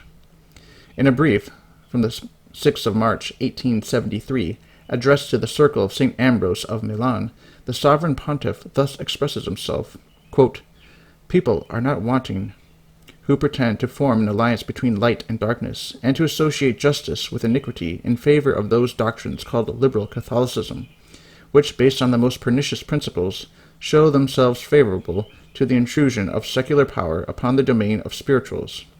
They lead their partisans to esteem, or at least to tolerate, iniquitous laws, as if it were written that no one can serve two masters. Those who thus conduct themselves are more dangerous and more baneful than declared enemies, not only because, without being warned of it, perhaps even without being conscious of it, they second the projects of wicked men, but also because, keeping within certain limits, they show themselves with some appearance of probity and sound doctrine. They thus deceive the indiscreet friends of conciliation and seduce honest people, who would otherwise have strenuously combated a declared error." In the brief of 8th of May of the same year, speaking to the Confederation of the Catholic Circle of Belgium, the same Holy Father said, quote, "What we praise above all in your religious enterprise is the absolute aversion which, as we are informed, you show towards the principles of liberal Catholicism, and your intrepid determination to root them out as soon as possible. In truth, you will extirpate the fatal root of discord, and you will efficaciously contribute to unite and strengthen the minds of all in so combating this insidious error, much more dangerous than an open enemy, because it hides itself under this specious veil of zeal and of charity, and is so endeavoring to protect the people in general from its contaminating influence. Surely you, who adhere with such complete submission to all decisions of this apostolic seat, and who know its frequent reprobations of liberal principles, have no need of these warnings." End quote. In the brief to the La Croix, a Belgian journal, on the 24th of May, 1874, the Pope expresses himself thus, quote, "We cannot do less than to praise the design expressed in this letter, which we know your journal will satisfactorily fulfill, the design to publish, to spread, to comment on, and inculcate in all minds all that the Holy See teaches against the perverse, or at least false doctrines professed in so many quarters, and particularly against liberal Catholicism, bitterly striving to conciliate light with darkness and truth with error." End quote. On the 9th of June, 1873, Pius IX wrote to the President of the Council of the Catholic Association of Orleans, and without mentioning its name, depicts pietistic and moderated liberalism in the following terms, quote, "Although you have not, strictly speaking, to combat impiety, are you not perhaps menaced on this side by as great dangers as those of the group of friends deceived by that ambiguous doctrine, which, while rejecting the last consequences of error, obstinately retain the germs, and which, not willing to embrace the truth in its fullness, and not daring to abandon it entirely, exhausts itself in interpreting the traditions and teachings of the Church by running them through the mold of its own private opinions?" End quote. In address to the Bishop of Quimper, and speaking in reference to the General Assembly of the Catholic Association of that diocese, the Pope said, quote, "Assuredly, these associations are not wanting in the obedience due to the Church, neither on account of the writings nor the actions of those who pursue them with invectives and abuse, but they might be pushed into the slippery path of error by the force of those opinions called liberal, opinions accepted by many Catholics who are otherwise honest and pious, and who, even by the very influence which gives them their piety, are easily captivated and induced to profess the most pernicious maxims. Inculcate, therefore, venerable brother, in the minds of this Catholic assembly, that, when we have so often rebuked the sectaries of this liberal opinions, we have not had in view the declared enemies of the Church, whom it would have been idle to denounce, but rather that those of whom we are speaking are such as secretly guard the virus of liberal principles, which they have imbibed with their mother's milk. They boldly inoculate this virus into the people's minds, as if it were not impregnated with a manifest malice, and as if it were as harmless to religion as they think.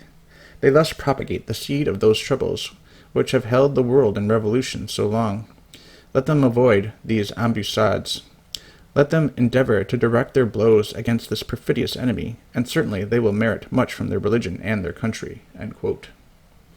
With these utterances from the mouth of the Vicar of Christ, our friends as well as our enemies must see that the Pope has said in diverse briefs, and particularly in the last citation, in a general way, all that can be said on this question, which we are studying in its details. Chapter 11. The Solemn Condemnation of Liberalism by the Syllabus. Liberalism has been condemned by the Pope in many and various documents. From these let us select a few epithets, which stigmatize it with unsparing emphasis. they will bring out in striking relief the perfidious character of this cunning heresy. In his brief to Monsignor de Ségur, in regard to the latter's well-known work, Homage to Catholic Liberals, the Pope calls it a perfidious enemy. In his allocution to the bishops of Nevers, the present real calamity, in his letter to the Catholic Circle of St. Ambrose of Milan, a compact between injustice and iniquity. In the same document he speaks of it as a more fatal and dangerous than a declared enemy. In his letter to the Bishop of Quimper, a hidden poison. In the brief to the Belgians, a crafty and insidious error. In another brief to Monsignor Galmet, a most pernicious pest. All these documents, from which we quote, may be found in full in Monsignor Ségur's book, Hommage aux Catholiques Libéraux. But liberalism is always strategically cunning. It rejected these very plain condemnations on the ground that they had all been made to private persons, that they were, therefore, of an entirely private character, by no means ex cathedra, and of course not binding. Heresy is always sophistically obstinate. It clings to the least pretext, seeks every excuse to escape condemnation. Barricading itself behind these technical defenses, liberalism practically defied the authority of the Church. In its perfidy was short-lived. A solemn, official, public document of a general character and universally promulgated would sweep away the cobwebs with which liberal Catholics had endeavored to bind the authority of the sovereign pontiff. The Church could not refuse a formal and decisive word to relieve the anxiety of her children. That word was spoken. It was the Syllabus of Errors, written December 8, 1864. All faithful Catholics hailed it with an enthusiasm only equaled in intensity by the paroxysm of fury with which the liberals received it. Liberal Catholics thought it more prudent to strike at it covertly by overwhelming it with artificial interpretations. The liberals denounced it with unsparing bitterness. The liberal Catholics whittled it away by all manner of emasculating explanations. It was a document fatal to both. They had reason to fear it, the one extricating it, the other seeking with desperate subtlety to parry the blow, for the syllabus is an official catalogue of the principal errors of the day in the form of concrete propositions placed under the formal ban of the Church. In it will be found, succinctly formulated, the various errors which are met within the current literature of the times. The syllabus crystallizes all these errors and stamps them with the seal of explicit and formal condemnation of the Church. Here we have in detail all the liberal dogmas. Although liberalism may not be expressly named in any of the propositions, most of its errors are there placed in pillory. From the condemnation of each of the liberal errors results a condemnation of the whole system. Let us briefly enumerate them. Condemnation of liberty of worship, propositions 15, 77, and 78. Of the placet of governments, propositions 20 and 28. Of the absolute supremacy of the state, proposition 38. Of the secularization of public education, proposition 45, 40, and 48. Of the absolute separation of church and state, proposition 15. Of the absolute right to legislate without regard to God, proposition 56. Of the principle of non-intervention, proposition 62. Of the right of insurrection, proposition 63. Of civil marriage, proposition 73 and others. Of the liberty, license of the press, proposition 79. Of universal suffrage as a source of authority, proposition 60. Or even the name of liberalism, proposition 88. There have been books, pamphlets, and articles innumerable written on the proper interpretation of the propositions of the syllabus, but the most authoritative interpretation ought to be that of its radical enemies, not of course in the absurdities of their misunderstandings or perversions, like Mr. Gladstone's unfortunate attempt to distort some of its propositions into a sanction of civil disloyalty, a position from which he has since withdrawn, we are glad to be able to say. But outside of such patent misconstructions, we may rely upon the interpretation given by liberals of all shades, especially in those points wherein we see them wince under its uncompromising phraseology. When liberals regard the syllabus of errors as their most detestable enemy, as a complete symbol of what they term clericalism, ultramontanism, and reaction, we may rest assured that it has been well interpreted in that quarter. Satan, bad as he is not a fool, and sees clearly enough where the blow falls with the most effect. Thus he has set the authority of his seal, which after God's is most reliable, on this great work, the seal of his inextinguishable hate. Here is an instance in which we can believe the father of lies. What he most abhors and defames possesses an impeachable guarantee of its truth. Chapter 12. Like liberalism, but not liberalism. Liberalism, but not like it. To effect a confusion of ideas is an old scheme of the devil. Not to understand clearly and precisely is generally the source of intellectual error. In time of schism and heresy, to cloud and distort the proper sense of words is a fruitful artifice of Satan, and it is as easy to lay snares for the intellectually proud as for the innocent. Every heresy in the Church bears testimony to Satan's success in deceiving the human intellect by obscuring and perverting the meaning of words. Arianism was a battle of words and owed its long-continued success to its verbal chicanery. Pelagianism and Jansenism showed the same characteristic, and today liberalism is as cunning and obscure as any of its heretical predecessors. For some, liberalism consists in a certain political forms, for others in a certain tolerant and generous spirit opposed to the despotism and tyranny. For others, again, it means simply civil equality. For many, it becomes a vague and uncertain sentiment, which shapes itself into opposition to all arbitrary government. Although already defined, it will not be amiss to define liberalism again. In the first place, no political form of any kind whatsoever, whether democratic or popular, is of itself liberalism. Forms are mere forms and nothing more. Forms of government do not constitute their essence. Their forms are but their accidents. Their essence consists in the civil authority by virtue of which they govern, whether that authority be in the form republican, democratic, aristocratic, monarchical. It may be an elective, hereditary, mixed, or absolute monarchy. These various forms of themselves have nothing to do with liberalism. Any one of them may be perfectly and integrally Catholic.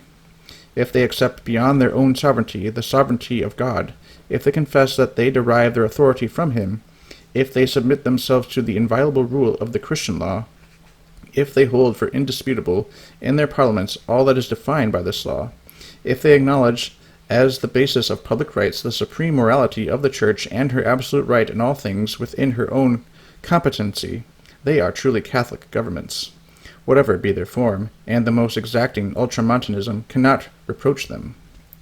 History offers the repeated example of republican powers which have been fervently Catholic. Such was the aristocratic Republic of Venice, such the merchant Republic of Genoa, such in our day are certain Swiss cantons. As examples of truly Catholic mixed monarchies, that of Catalonia and Aragon, the most democratic and at the same time the most Catholic of the Middle Ages. The ancient monarchy of Castile up to the advent of the House of Austria, the elective monarchy of Poland up to the time of the iniquitous dismemberment of that most religious realm.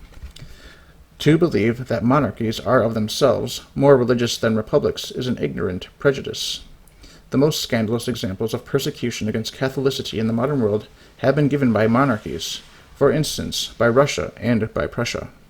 A government, whatever be its form, is Catholic if its constitution, its legislation, and its politics are based on Catholic principles. It is liberal if it bases its constitution, its legislation, and its politics on rationalistic principles. It is not the act of legislation, by the king in a monarchy, by the people in a republic, or by both in a mixed form of government, which constitutes the essential nature of its legislation or of its constitution. What constitutes this is whether it does or does not carry with it the immutable seal of the faith, and whether it be or be not conformable with what the Christian law imposes upon states as well as upon individuals. Just as amongst individuals, a king in his purple, a noble with his escutcheon, or a workman in his overalls can be truly Catholic, so states can be Catholic, whatever be the place assigned them in the scale of governmental forms. In consequence, the fact of being liberal or anti-liberal has nothing whatever to do with the horror which everyone ought to entertain for despotism and tyranny, nor with the desires of civil equality between all citizens, much less with the spirit of toleration and of generosity, which in their proper acceptation are Christian virtues. And yet all this, in the language of certain people and of certain journals, is called liberalism. Here we have an instance of a thing which has the appearance of liberalism, and which in reality is not liberalism at all. On the other hand, there exists a thing which is really liberalism, and yet has not the appearance of liberalism. Let us suppose, or imagine, an absolute monarchy, like that of Russia, or of Turkey, or better still, one of the conservative governments of our times, the most conservative imaginable.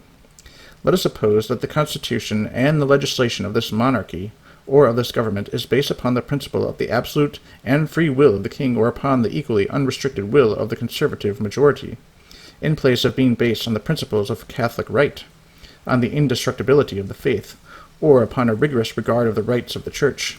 Then this monarchy and this conservative government would be thoroughly liberal and anti-Catholic. Whether the freethinker be a monarch with his responsible ministry, or a responsible minister with his legislative corps, as far as consequences are concerned, it is absolutely the same thing. In both cases, their political conduct is in the direction of free thought, and therefore it is liberal.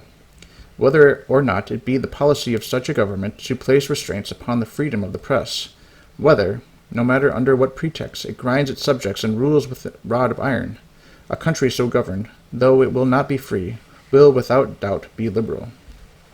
Such were the ancient Asiatic monarchies. Such are many of our modern monarchies. Such was the government of Bismarck in Germany. Such is the monarchy of Spain, whose constitution declares the king inviolable, but not God. Here, then, we have something which, without seemingly to resemble liberalism, really is liberalism, the more subtle and dangerous precisely because it has not the appearance of the evil it is.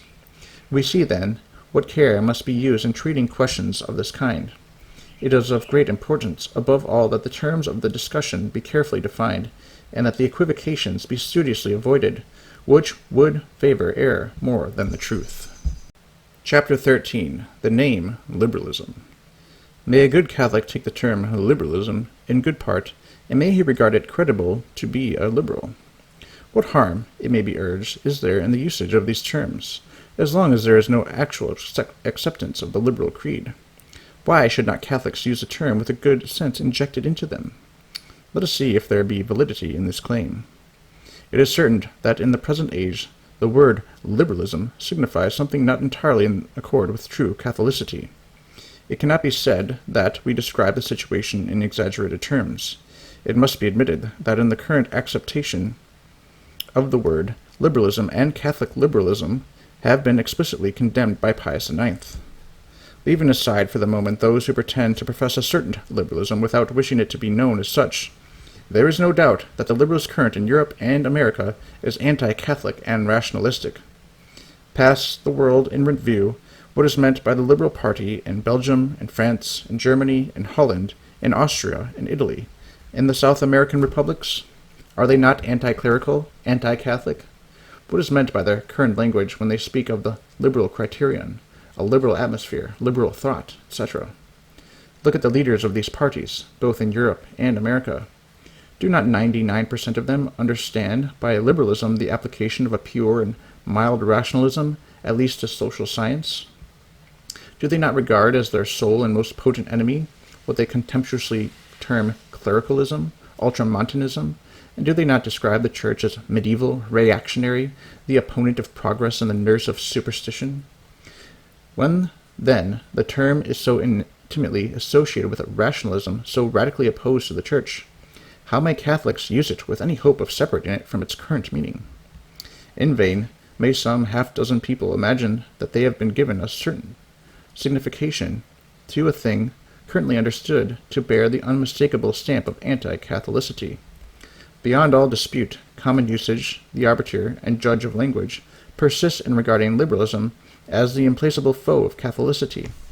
In spite, then, of 1,000 distinctions, exceptions, and subtleties, you cannot fashion for yourself alone a liberalism which has nothing contrary to the faith in the opinion of most people, nor can you call yourself liberal in any sense without being classed with all the other liberals of that great family of liberalism, such as the world understands it.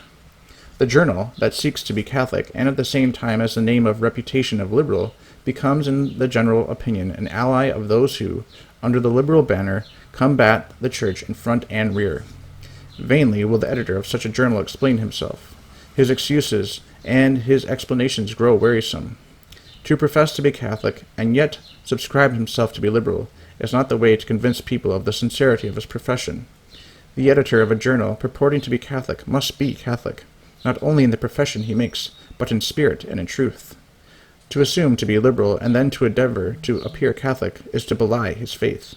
And although in his heart he may imagine that he is as Catholic as the Pope, as several liberals vaunt themselves, there is not the least doubt that his influence on current ideas and the march of events is thrown in favor of the enemy, and in spite of himself he becomes a satellite forced to move in the general orbit described by liberalism. And all this comes of a foolish desire to be estimated liberal. Insane illusion!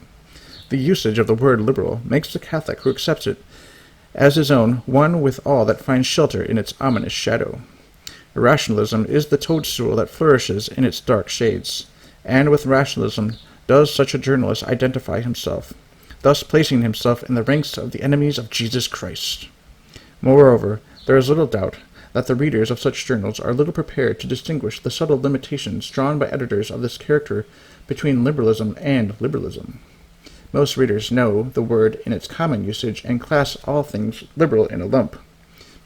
When they see an ostensibly Catholic journal practically making common cause with the liberal creed by sanctioning its name, they are easily led into the dangerous belief that liberalism has some affinity with their faith, and this once engrafted in their minds, they become ready adepts of rationalism.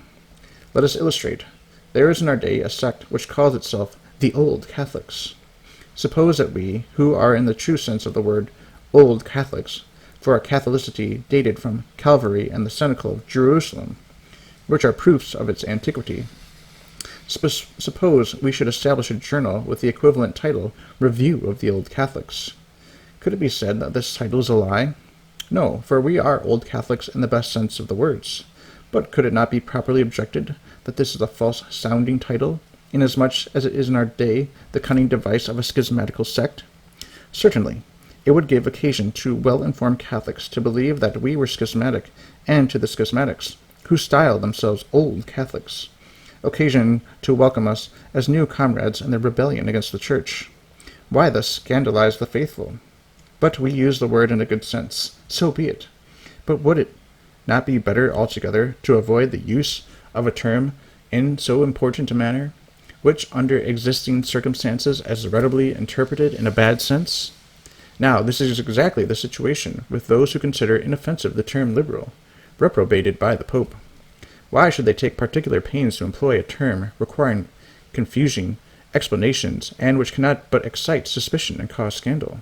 Why rank themselves, for the sake of a term, with the enemy and carry his device, if at bottom they are Catholic? But it may be said that words are of little importance. Why quibble in this way over the meaning of a term? We protest.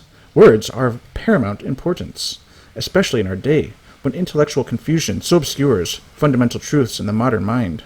Words represent ideas. That is their value and their use.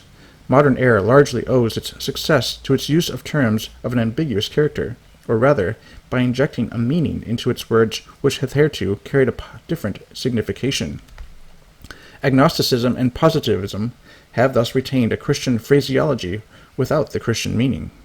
They speak of God and sanctity and holiness and duty and freedom, but they have eviscerated the Christian meaning. Still, these terms with their former meanings pass current in the public mind, and so half disguise the fatalism and paganism of the agnostic and positivist schools. Socialism has adopted the terms liberty, equality, and fraternity as its watchwords, where in reality they mean revolution, destruction, and despotism. Yet it deceives the simple by thus disguising its real intent. So has it always been. All heresies have begun in verbal disputes and ended in sanguinary conflicts of ideas. St. Paul exhorts Timothy to be on his guard, not only against false science, oppositiones falsinominis scientiae, but also against profane novelties of words, profanus vocum novitiates. What would the great apostle of the nations say if today he saw Catholics decorating themselves with the title of liberal, when that term stands in such violent and open antithesis to all that is Catholic? It is not merely a question of words, but of what words represent. It is a question of truth and salvation. No, you cannot be a liberal Catholic. Incompatible cannot be reconciled. You cannot assume this reprobated name although you may be able to subtle sophisms to discover some secret way of reconciling it with your faith. Christian charity will not defend you, although you may repeatedly invoke it, and would make it synonymous with the toleration of error. The first condition of charity is not to violate the truth, and charity cannot be the snare with which to surprise the faith into support of error. While we admit the sincerity of those who are not Catholic, their error must always be held up to reprobation. We may pity them in their darkness, but we can never abet their error by ignoring it or tolerating it. Beyond dispute, no Catholic can be consistently called liberal. Most to be feared, however, is not he who openly boasts his liberalism, but he who eschews the name and vehemently denying it, is yet steeped to the lips in it, and continually speaks and acts under its inspiration. And if such a man be a Catholic by profession, all the more dangerous is he to the faith of others, for he is the hidden enemy, sowing tares amidst the wheat. Chapter 14. Liberalism and Free-Thought. In our day, the Catholic world, with as much justice as reason, attributes impiety as a quality of free thought, whether in a person, a journal, or an institution. Free thinker is an odious epithet, which few are willing to accept, but which many justly bear in spite of their protestations. They chafe under the appellation of the word, but find no convenience in being all that it implies.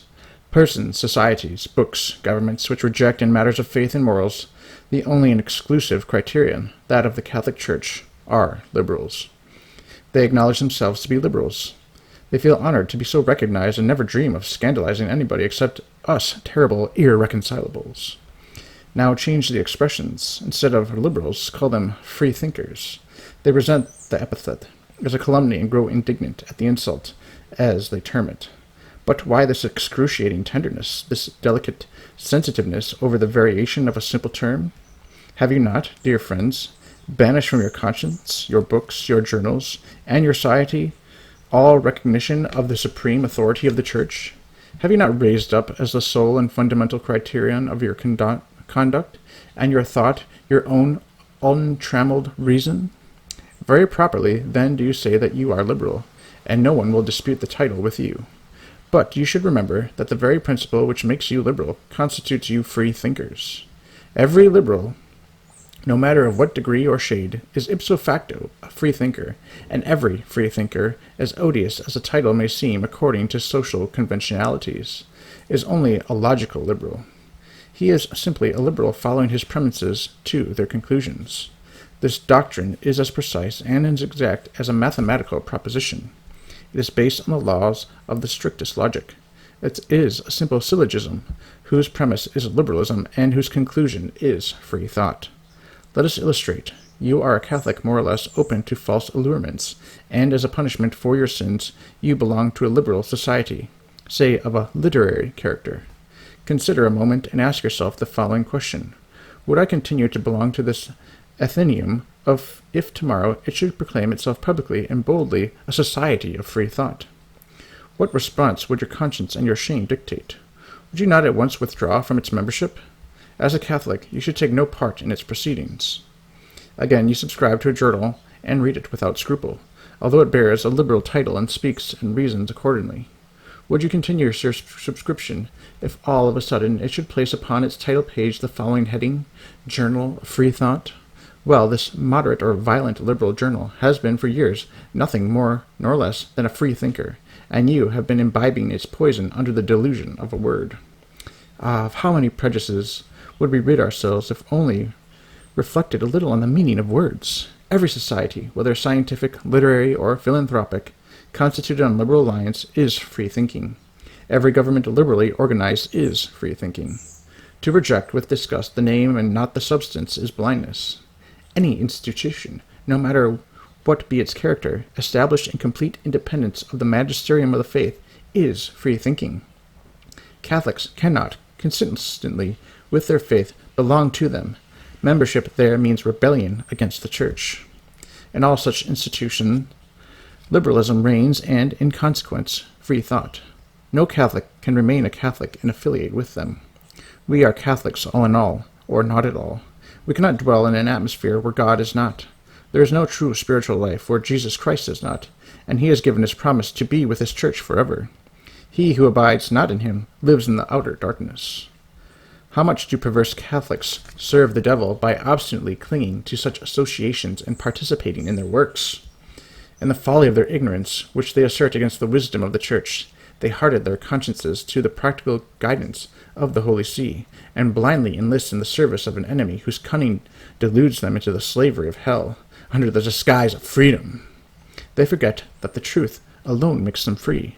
To know and serve God is the only freedom, and liberalism completely severs the bond which links man to God. With a just and rational horror does a good Catholic regard liberalism. Ultramontanism will never cause you to lose your soul. Liberalism is a broad road to the infernal abyss. Chapter 15. Can a liberal be in good faith? Is there such a thing in rerum natura, in the nature of things, as a liberal in good faith? In our day, it almost seems impossible to reconcile liberalism with good faith, which is the only thing that can give it the shadow of excuse. It cannot, however, be denied that, absolutely speaking, there may exist under peculiar circumstances an exceptional case, but this will indeed be unique. In the history of heresy, we frequently find some individuals, even many, who, in spite of themselves, are dragged into the torrent of error for no other reason than their supreme ignorance. But it must be admitted that, if ever an error has been deprived of any excuse on this score, that error is liberalism as it exists today. Most heresies which have rent the bosom of the Church have attempted to disguise their errors under an exterior of affected piety. Jansenism, perhaps the most subtle of all heresies, won over a great number of adherents by its cunning simulation of sanctity. Its morals were rigid to the extreme, its dogmas formidable, the exterior conduct of its promoters ascetic and apparently enlightened. It wore the visage of a saint, while at heart it reeked with the corruption of pride. The majority of ancient heresies turned upon very subtle points of doctrine, which only the skilled theologian could discern, and upon which the ignorant multitude could give no judgment, save such as they received in confidence from their leaders. By a very natural consequence, when the hierarch of a diocese fell into error, most of his subordinates, clerics, and laity, full of confidence in their pastor, fell with him. This was all the easier, owing to the difficulty of communication with Rome in ancient times, when the infallible voice of the universal pastor could not readily reach the flock in parts remote from the chair of Peter. The diffusion of many ancient heresies, which were mostly purely theological, was nearly always due to this cause. Hence we find St. Jerome crying out in the 4th century, Ingenumuit universus orbis se esse Arianum, quote, the whole world going to find itself Arian, end quote. This also explains how in the midst of great schisms and great heresies, such as the Greek schism and Anglican heresy, there may be numbers of souls in whom the roots of the true faith are not dead, although in its exterior profession this faith may appear deformed and vicious. Such was the case in England for many years after the rebellion of Henry VIII, and such, in some instances, is the case in our own times. 1886. For the ready acceptance of the true faith by many English converts of recent years bears ample witness to the vitality of faith in souls so grossly betrayed into heresy by apostate guides 3 centuries ago, i.e. in the 16th century. Such souls, united to the mystical body of the Church by baptism, by interior sanctifying grace, are able to gain eternal salvation with ourselves. Can the same be said of liberalism? Liberalism first presented itself under a political mask, but since its debut, this mask has become so transparent that blind indeed is he who cannot divine the perversity of such a miserable travesty. The veil of hypocrisy and pietism, which some of its panegyrists first threw around it, has been stripped off. The halo in which it was first depicted has shown itself to be, not the soft light of heaven, but the lurid glare of hell. It has gathered under its banner all the dregs of society, wherever corruption was its precursor and promoter. The new doctrines which it preached, and which it wished to substitute for ancient truth, had nothing abstract nor metaphysical. It rejected everything but brutal facts, which portrayed it as the offspring of Satan and the enemy of mankind. The terrors of the French Revolution were the evidence of its origins, as sprung from the corruptions of a society that had abandoned God and battened on the bestial results of Voltairean skepticism. No wonder it avoided the abstract and the metaphysical, to revel in the atrocious deeds of a bloody revolution, the French Revolution from 1789 to 1799. which proclaim the absolute sovereignty of man against his creator and the church. If such were the horrors of the birth of liberalism, what must be said of its odious development in our own day, with its infernal principles bask in the full light of the world's approbation? Never has an error been more severely castigated by the condemnation of the Church. Never more accurately have those condemnations been borne out by the testimony of experience and history. When Protestantism is fast losing its power, sinking to the abyss out of sheer impotence, liberalism, even more formidable and more dangerous, fills the ranks of this decaying heresy with enemies still more resourceful, implacable, and obstinate. Protestantism is now a dead dog, liberalism a living lion, going about seeking whom he may devour. Its dreadful doctrine is permeating society to the core. It has become the modern political creed and threatens us with a second revolution, to turn the world over once again to paganism. Are there any good Catholics who do not believe this? Let them but read the signs of the times, not with the eyes of the world, but by the light of faith, which Jesus Christ gave to them. Quote, "I am the way, the truth, and the life," and quote, said our divine Lord. Quote, "He that followeth me walketh not in darkness, but shall have the light of life." End quote. John 8:12. He who follows the church follows him, for he himself said to the apostles and their successors, quote, "He who hears you hears me." End quote. What then is the attitude of the church towards liberalism? Is not its entire hierarchy considered hostile to liberalism? Does not liberalism itself bear witness to this? What does the word clericalism, with which the liberals have honored those most energetically opposed to their doctrine, prove, if not that they regard the church as their most implacable adversary? How do they look upon the Pope, upon bishops, priests, religious of all kinds, on pious people and practical Catholics?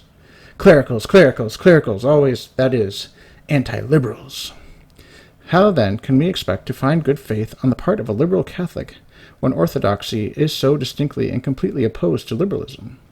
Those who are capable of comprehending the principles of the question can readily satisfy themselves on its merits by its intrinsic reasons. Those who cannot so comprehend have an extrinsic authority, the Catholic Church, more than sufficient to form an accurate judgment for them, such as it should be in every good Christian in matters touching the faith. Light is not wanting. Those who will can see well enough. But alas, insubordination, illegitimate interests, and the desire to take and make things easy are abundantly at hand to prejudice and to blind.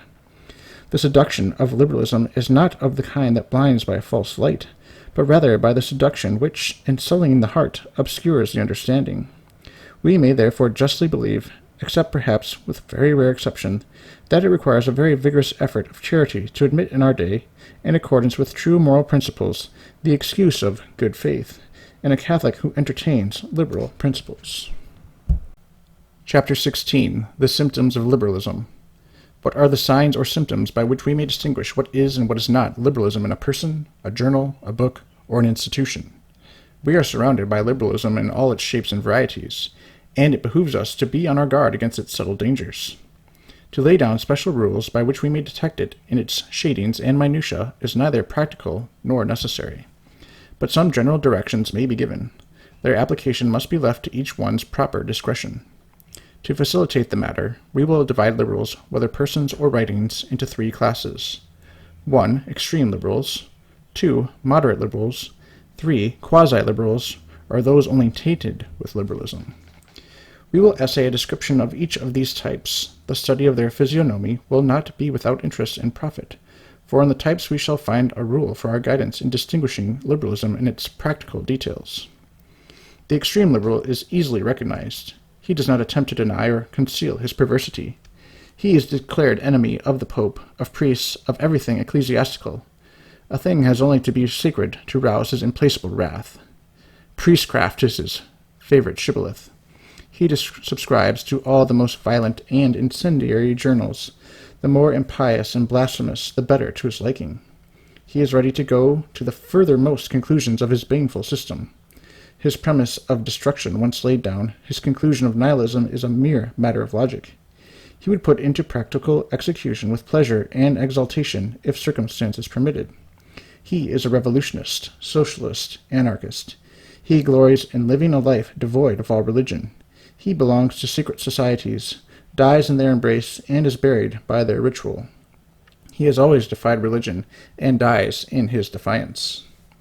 The moderate liberal is just as bad as his extreme confrere, but he takes good care not to appear so. Social conventionalities and good manners are everything to him. These points secured, the rest is of little importance. Provided his iniquity is kid-gloved, it finds ready extenuation in his own mind. The niceties of polite society preserved, his liberalism knows no bounds. He would not burn a convent, that would appear too brutal, but the convent once burned, he has no scruple in seizing upon the outraged property. The cheap impiety of a penny paper grates on his well-bred nerves. The vulgar blasphemy of Ingersoll he deprecates. But let the same impiety and the same blasphemy appear in the columns of a so-called reputable journal, or be couched in the silken phraseology of a Huxley in the name of science, and he applauds the polished sin. It is with him a question of manner, not matter.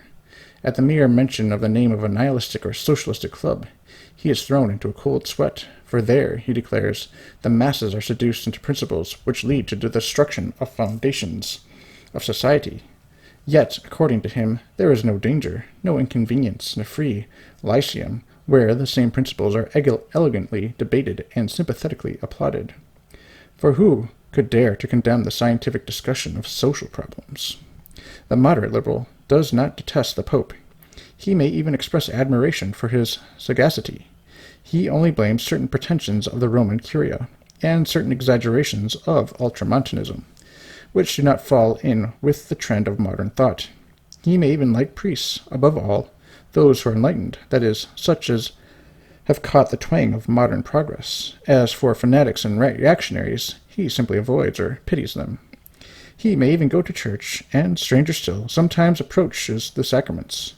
But his maxim is, in the church to live as a Christian, outside of the church to live as the world lives, according to the times in which one is born, and not obstinately to swim against the stream. He dies with the priest on one side, his infidel literature on the other, and imagines that his Creator will applaud his breadth of mind. The Catholic, simply tainted with liberalism, is generally a good man and sincerely pious. He exhales nevertheless an odor of liberalism in everything he says, writes, or takes up. Like Madame de Sévigné, he can say, quote, "I am not the rose, by standing by it. I have caught some of its perfume." End quote. This courageous man reasons, speaks, and acts as a liberal without knowing it. His strong point is charity. He is charity itself. What horror fills his soul at the exaggeration of the ultramontane press! To treat as a liar the man who propagates false ideas is, in the eyes of this singular theologian, to sin against the Holy Ghost. To him, the falsifier is simply misguided. It is not the poor fellow's fault. He has a simple soul, been misled. We ought neither to resist nor combat him. We must strive to attract him by soft words and pretty compliments. How the devil must chuckle over the mushy charity held out as a bait to abet his own cause. To smother evil under an abundance of good is the tainted Catholic's favorite maxim. Read one day by chance in Balmes, and the only thing he has ever retained of the great Spanish philosopher. From the Gospel he is careful to cite only those texts flavored with milk and honey. The terrible invectives of our Lord against Pharisaism astonish and confound him. They seem to be an excess of language on the part of our divine Saviour. He reserves these denunciatory texts to use against those provoking ultramontanes, who every day compromise, by their exaggerated and harsh language, the cause of a religion that he thinks should be all peace and love. Against then his liberalism, ordinary so sweet and gentle, grows bitter and violent. Against then his zeal flames up, his polemics grow sharp, and his charity becomes aggressive. In a celebrated discourse delivered apropos certain accusations against Louis Villot, Pierre Felix once cried out, quote, "Gentlemen, let us love and respect even our friends." End quote. But no, our Catholic tainted with liberalism will do nothing of the kind.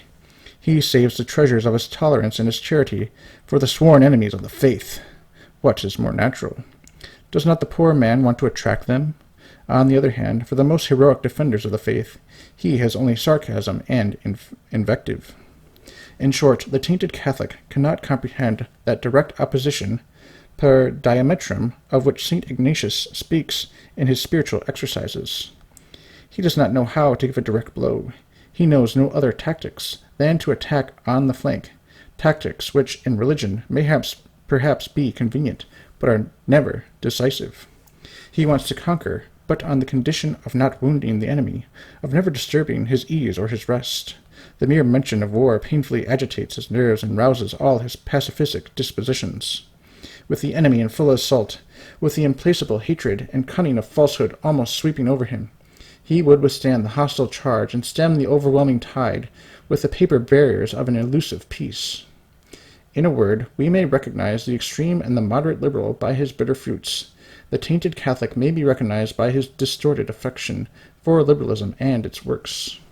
The extreme liberal roars his liberalism. The moderate liberal mouths it. The tainted Catholic whispers and sighs it. All are bad enough and serve the devil well. Nevertheless, the extreme liberal overreaches himself by his violence. The fecundity of the tainted Catholic is partially sterilized by his hybrid nature. But the moderate is the real satanic type. He is the masked evil, which in our times is the chief cause of the ravages of liberalism. Chapter 17. Christian Prudence and Liberalism. Owing to their circumstances, Catholics in this country, America, live in the very midst of liberalism. We are surrounded by and come into daily contact with extreme and moderate liberals, as well as with Catholics tainted with its all-pervading poison. So did Catholics in the 4th century live among Arians, those of the 5th among Pelagians, and those of the 17th among Jansenists. It is impossible not to sustain some relations with the liberals who surround us. We meet them everywhere, in our social dealings, in our business affairs, in our amusements and pleasures, even in church and in the family. How then shall we comport ourselves in our unavoidable intercourse with those who are thus spiritually diseased? How may we avoid contagion, or at least diminish the risk to a minimum? To lay down a precise rule for every case is a difficulty beyond human capacity, but some general rules of guidance may be given. Their application must be left to the prudence of those who are individually concerned, according to their circumstances and special obligations. It will be well first to distinguish, in a general way, 3 possible relations between a Catholic and liberalism, or rather between a Catholic and liberals. 1. Necessary relations. 2. Useful relations. 3. Relations of pure affection or pleasure. Necessary relations are imposed upon everyone by his station in life and his particular position. They cannot be avoided. Such are the family relations, the relations of inferior and superior, etc. 1. It is evident that a son who has the misfortune to have a liberal father cannot on this account abandon him, nor the wife, the husband, the brother, the sister, nor the parent, the child, except in the case where their liberalism exacts from any of their respective inferiors acts essentially opposed to religion, so as to conduce to a formal apostasy. But for the taking of such a step, it will not suffice, on the part of a Catholic, that mere restraint is put upon his liberty in the performance of the precepts of the Church. For we must remember that the Church places no obligation in such matters on a person who could only perform them under grave inconvenience, sub gravi incommodo. The Catholic unfortunate enough to be so placed must bear with Christian patience his painful situation, and surround himself, as far as lies in his power, with every precaution to avoid the contagion of bad example in word or deed. Prayer should be his chief recourse, prayer for himself and the victims of error. He should avoid, as far as possible, all conversations on this topic, but when he finds that a controversy is thrust upon him, let him accept it in the full confidence of the truth, and armed with effective weapons of defense and offense. A prudent spiritual director should be consulted in the selection of his arsenal. As an antidote to much association with liberals, let him frequent the company of other persons of science and authority who are in constant possession of sound doctrine. Obedience to a superior in all that is not directly or indirectly against faith and morals is his bounden duty, but it is equally his duty to refuse obedience to anything directly or indirectly in opposition to the integrity of his faith. Courage he can draw only from supernatural sources. God, who sees the struggle, will not refuse all the assistance needed.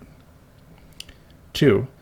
There are other relations which we have with liberals which are not absolutely, but which are morally indispensable, and without which social life, which consists in a mutual exchange of services, is impossible. Such are the relations of commerce, trade, labor, the professions, etc. But that strict subjection, which holds under the necessary relations of which we have just been speaking, does not exist here, and in consequence one can exercise more independence. The fundamental rule in these cases is not to enter into unnecessary intercourse. What the gearing of the social machine demands, and no more, is sufficient. If you are a merchant, buy and sell with liberals in accordance with the needs of your business. More than this, avoid. If you are a domestic, limit your intercourse to the necessities of your service. If you are a laborer, to giving and receiving what is due on either part. Guided by these rules, one could live without injury to his faith amidst a population of Jews. At the same time, it should never be forgotten that any manifestation of weakness or compromise is never needed. Even liberals cannot refuse respect to the man who stands firmly and unflinchingly in his conviction, and when the faith is in question, despicable in all men's eyes does he become who would sell his birthright for a mess of pottage. 3. Relations of pure friendship, pleasure, or affectation, which we enter into as mere matters of taste or inclination, should be eschewed, and, if once contracted, ought to be voluntarily broken off. Such relations are a certain danger to our faith. Our Lord says that he who loves danger shall perish in it. Is it difficult to sever such connections? What if it is? We must burst the bonds that place us in peril. Reflect for a moment. If your liberal companion, with whom you are constantly associating, were subject to some contagious disease, would you then court him? If your relations with him compromise your reputation, would you continue them? If he were to asperse/attack your family, would you cling to him still? Well, the honor of God and your own spiritual safety are at stake in this matter. What human prudence would counsel you to do for your worldly interests and human honor? Surely that much at least your spiritual interests require from you. There is but one condition upon which intimacy with a liberal is justifiable at all, and that is for the purpose of converting him. For this, 2 dispositions are necessary: your liberal friend's willingness and your capacity to lead him to the light. Even here danger is not lacking. One must be very sure of his ground before he attempts the task. Above all, have a horror of heresy, and liberalism today is the most malignant of all heresies. Its face is absolutely set against religious faith. The first thing to do in an infected country is to isolate oneself, and if this is not possible, take all the sanitary precautions against the deadly germ. Spiritual health is always endangered whenever we come into contact with liberalism, and infection is almost certain if we neglect those precautions which prudence suggests. Chapter 18. Liberalism and Literature. Liberalism is a system, as Catholicism is, although in a contrary sense. It has its arts, its science, its literature, its economics, its ethics. That is, it has an organism all its own, animated by its own spirit, and distinguishable by its own physiognomy.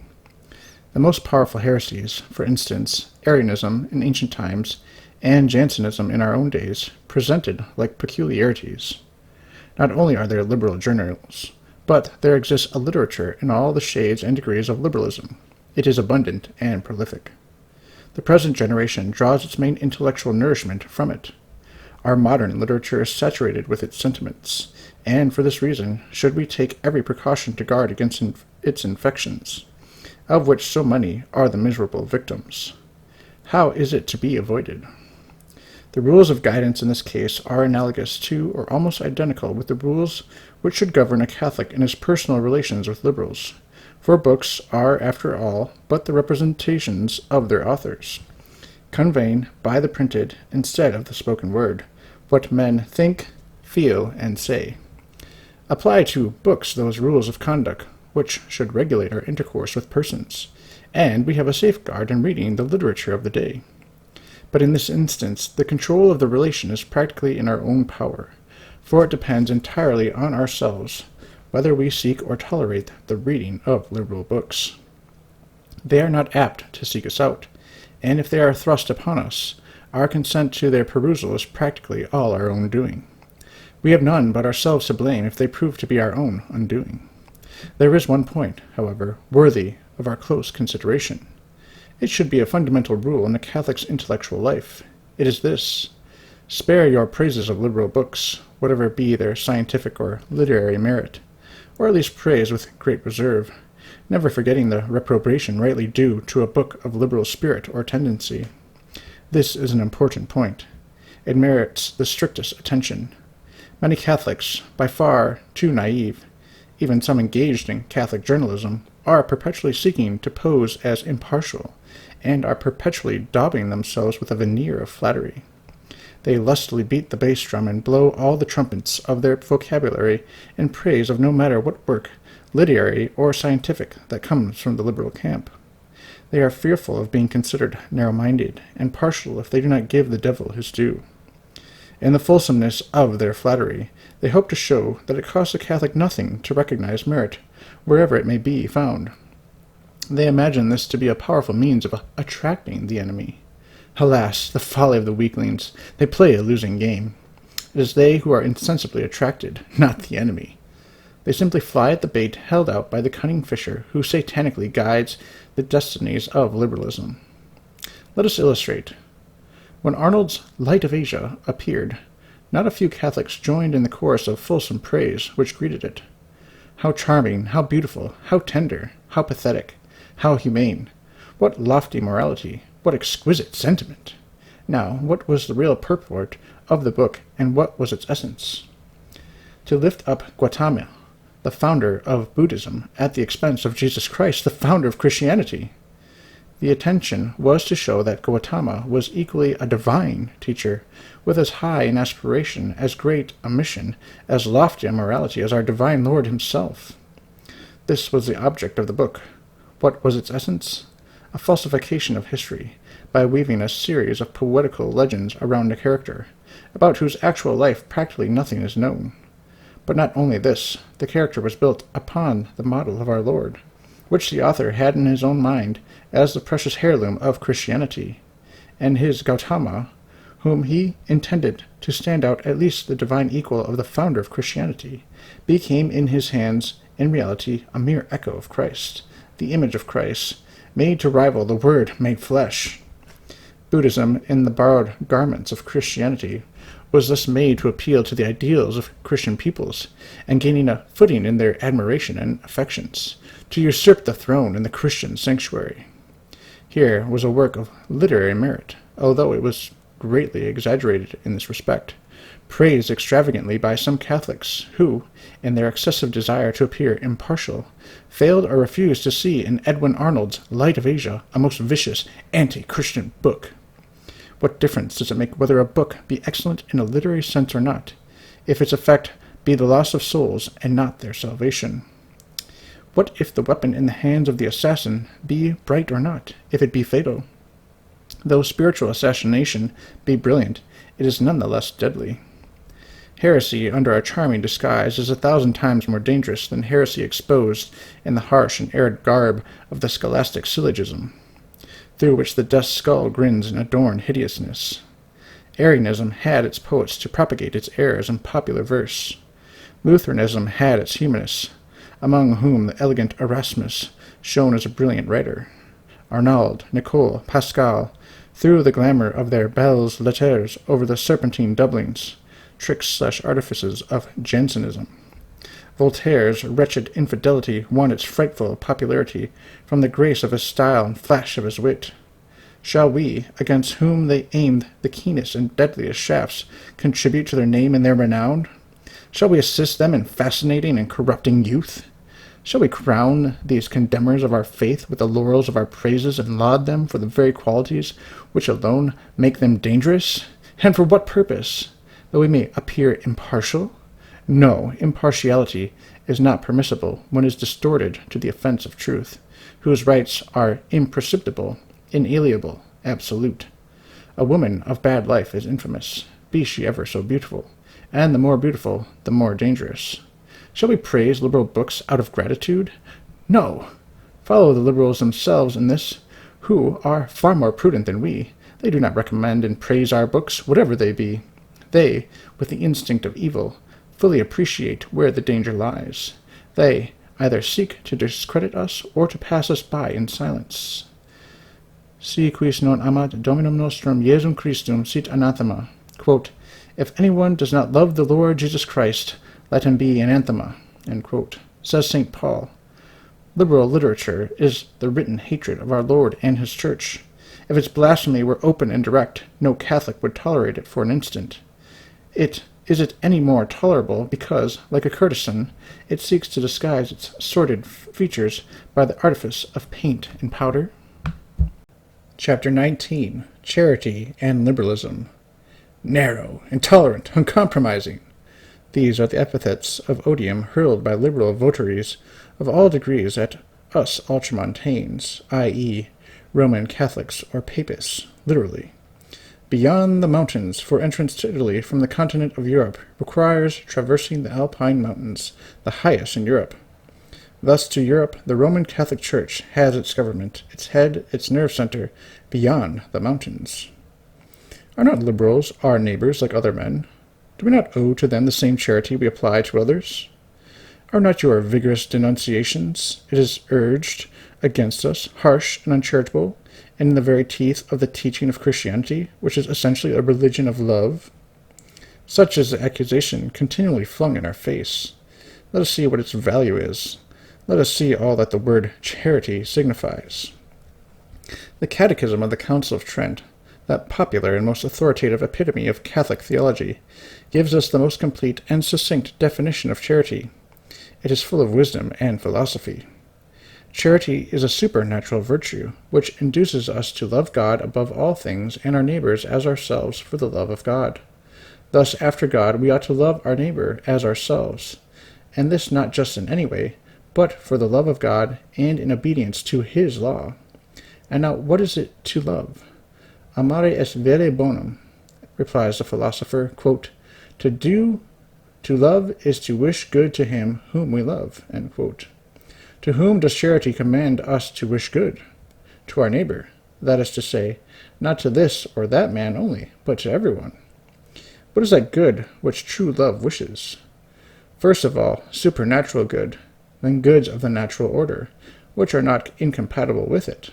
All this is included in the phrase, for the love of God.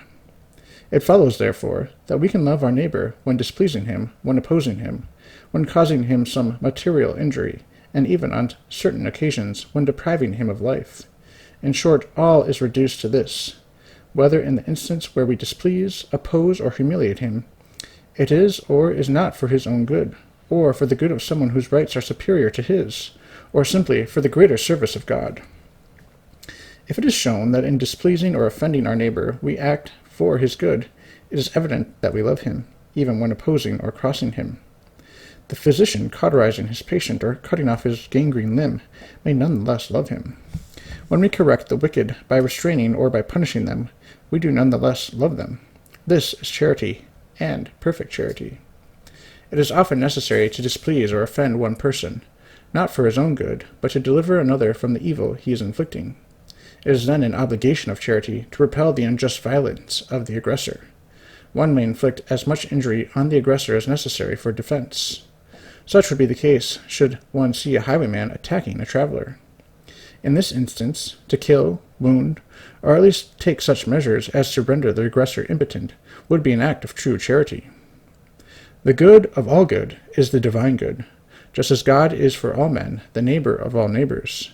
In consequence, the love due to a man, inasmuch as he is our neighbor, ought always to be subordinated to that which is due to our common Lord. For his love and in his service we must not hesitate to offend men. The degree of our offense towards men can only be measured by the degree of our obligation to him. Charity is primarily the love of God, secondarily the love of our neighbor for God's sake. To sacrifice the first is to abandon the latter. Therefore, to offend our neighbor for the love of God is a true act of charity. Not to offend our neighbor for the love of God is a sin. Modern liberalism reverses this order. It imposes a false notion of charity, our neighbor first, and, if at all, God afterwards. By its reiterated and trite accusations towards us of intolerance, it has succeeded in disconcerting even some staunch Catholics. But our rule is too plain and too concrete to admit of misconception. It is this: sovereign Catholic inflexibility is sovereign Catholic charity. This charity is practiced in relation to our neighbor when, in his own interest, he is crossed, humiliated, and chastised. It is practiced in relation to a third party when he is defended from the unjust aggression of another. as when he is protected from the contagion of error by unmasking its authors and abettors, and showing them in their true light as iniquitous and pervert, by holding them up to the contempt, horror, and execration of all. It is practiced in relation to God when, for his glory and in his service, it becomes necessary to silence all human considerations, to trample underfoot all human respect, to sacrifice all human interests, and even life itself, to attain this highest of ends. All this is Catholic inflexibility, and inflexible Catholicity in the practice of that pure love which constitutes sovereign charity. The saints are the types of this unswerving and sovereign fidelity to God, the heroes of charity and religion, because in our times there are so few true inflexibles in the love of God, so also are there few uncompromisers in the order of charity. Liberal charity is condescending, affectionate, even tender in appearance, but at bottom it is an essential contempt for the true good of men, of the supreme interests of truth, and ultimately of God. It is human self-love, usurping the throne of the Most High, and demanding that worship which belongs to God alone. Chapter 20. Polemical Charity and Liberalism. Liberalism never gives battle on solid ground. It knows too well that in a discussion of principles it must meet with irretrievable defeat. It prefers tactics of recrimination, and, under the sting of just flagellation, vinily accusing Catholics of the lack of charity in their polemics. This is also the ground which certain Catholics, tainted with liberalism, are in the habit of taking. Let us see what is to be said on this score. We Catholics on this point, as on all others, have reason on our side, whereas liberals have only its shadow. In the first place, a Catholic can handle his liberal adversary quite openly, if such he be in truth, i.e. openly liberal. No one can doubt this. If an author or a journalist make open profession of liberalism and does not conceal his liberal predilections, what injury can be done him in calling him a liberal? Si palam les est, repetitio injuria non est. Quote, to say what everybody knows is no injury. End quote. With much stronger reason, to say of our neighbor what he every instant says of himself cannot justly offend. And yet, how many liberals, especially those of the easy-going and moderate type, regard the expressions liberal and friend of liberals which Catholic adversaries apply to them as offensive and uncharitable? Granting that liberalism is a bad thing, to call the public defenders and professors of liberalism bad is no want of charity. The law of justice, potent in all ages, can be applied in this case. The Catholics of today are no innovators in this respect. We are simply holding to the constant practice of antiquity. The propagators and abettors of heresy, as well as its authors, have at all times been called heretics. As the Church has always considered heresy a very grave evil, so has she always called its adherents bad and pervert. Run over the list of ecclesiastical writers, you will then see how the apostles treated the first heretics, how the fathers and modern controversialists and the Church herself in her official language has pursued them. There is then no sin against charity in calling evil, evil, its authors, abettors, and its disciples bad, all its acts, words, and writings iniquitous, wicked, malicious. In short, the wolf has always been called the wolf, and in so calling it, no one ever has believed that wrong was done to the flock and the shepherd. If the propagation of good and necessity of combating evil require the employment of terms somewhat harsh against error and its supporters, this usage is certainly not against charity. This is a corollary or consequence of the principle we have just demonstrated. We must render evil odious and detestable. We cannot attain this result without pointing out the dangers of evil, without showing how and why it is odious, detestable, and contemptible. Christian oratory of all ages has ever employed against impiety the most vigorous and emphatic rhetoric in the arsenal of human speech. In the writings of the great athletes of Christianity, the usage of irony, imprecation, execration, and of the most crushing epithets is continual. Hence, the only law is the opportunity and the truth. But there is another justification for such usage. Popular propagation and apologetics cannot preserve elegant and constrained academic forms. In order to convince the people, we must speak to their heart and their imagination, which can only be touched by ardent, brilliant, and impassioned language. To be impassioned is not to be reprehensible when our heat is the holy ardor of truth. The supposed violence of modern ultramontane journalism not only falls short of liberal journalism, but is amply justified by every page of the works of our great Catholic polemists of other epochs. This is easily verified. St. John the Baptist calls the Pharisees a race of vipers. Jesus Christ, our divine Savior, hurls at them the epithets hypocrites, whitened sepulchres, a perverse and adulterous generation, without thinking for this reason that he sullies the sanctity of his benevolent speech. St. Paul criticizes the schismatic Cretians as always liars, evil beasts, slothful bellies. The same apostle calls Elymas, the magician, a seducer, full of guile and deceit, a child of the devil, and an enemy of all justice. If we open the Fathers, we find the same vigorous castigation of heresy and heretics. St. Jerome, arguing against Vigilantius, casts in his face his former occupation of saloon-keeper. Quote, "From your infancy," quote, he says to him, quote, "you have learned other things than theology, and betaken yourself to other pursuits, to verify at the same time the value of your money accounts and the value of scriptural texts. To sample wines and grasp the meaning of the prophets and apostles are certainly not occupations which the same man can accomplish with credit." End quote. On another occasion, attacking the same Vigilantius, who denied the excellence of virginity and of fasting, St. Jerome, with his usual sprightliness, asked him if he spoke thus, quote, "in order not to diminish the receipts of his saloon." End quote. Heavens! What an outcry would be raised if one of our ultramontane controversialists were to write against a liberal critic or heretic of our own day in this fashion. What shall we say of St. John Chrysostom? Is his famous invective against Eutropius not incomparable in its personal and aggressive character to the cruel invectives of Cicero against Catiline and against Verres? The gentle St. Bernard did not honey his words when he attacked the enemies of the faith. Addressing Arnold of Brescia, the great liberal agitator of his times, he calls him in all his letters, quote, "seducer, vase of injuries, scorpion, cruel wolf." End quote. The pacific St. Thomas of Aquinas forgets the calm of his cold syllogisms when he hurls his violent apostrophe against William of St. Amour and his disciples, quote, "enemies of God," he cries out, "ministers of the devil, members of Antichrist, ignorami, perverts, reprobates." End quote. Never did the illustrious Louis Villot speak so boldly. The seraphic St. Bonaventure, so full of sweetness, overwhelms his adversary Gerard with such epithets as, quote, "impudent, calumniator, spirit of malice, impious, shameless, ignorant, impostor, malefactor, perfidious, ingrate." End quote.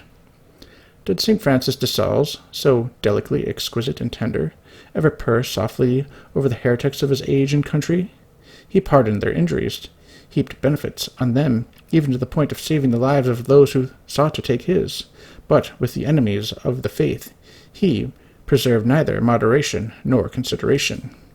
Asked by a Catholic who desired to know if it were permissible to speak evil of a heretic who propagated false doctrines, he replied, quote, "Yes, you can, on the condition that you adhere to the exact truth, to what you know of his bad conduct, presenting that which is doubtful as doubtful, according to the degree of doubt which you may have in this regard." End quote. In his introduction to the Devout Life, that precious and popular work, he expresses himself again, quote, "If the declared enemies of God and of the Church ought to be blamed and censured with all possible vigor, charity obliges us to cry wolf when the wolf slips into the midst of the flock, and in every way and place we may meet him." End quote. But enough! What the greatest Catholic polemists and saints have done is assuredly a fair example for even the humblest defenders of the faith. Modern ultramontanism has never yet surpassed the vigor of their castigation of heresy and heretics. Charity forbids us to do unto another what we would not reasonably have them do unto ourselves. Mark the adverb reasonably. It includes the entire substance of the question. The essential difference between ourselves and the liberals on this subject consists in this, that they look upon the apostles of error as free citizens, simply exercising their full right to think as they please on matters of religion. We, on the contrary, see in them the declared enemies of the faith, which we are obligated to defend. We do not see in their errors simply free opinions, but culpable and formal heresies, as the law of God teaches us as they are. By virtue of the assumed freedom of their own opinions, the liberals are bound not only to tolerate, but even to respect ours. For since freedom of opinion is, in their eyes, the most cardinal of virtues, no matter what the opinion be, they are bound to respect it as the expression of man's rational freedom. It is not what is thought, but the mere thinking, that constitutes the standard of excellence with them.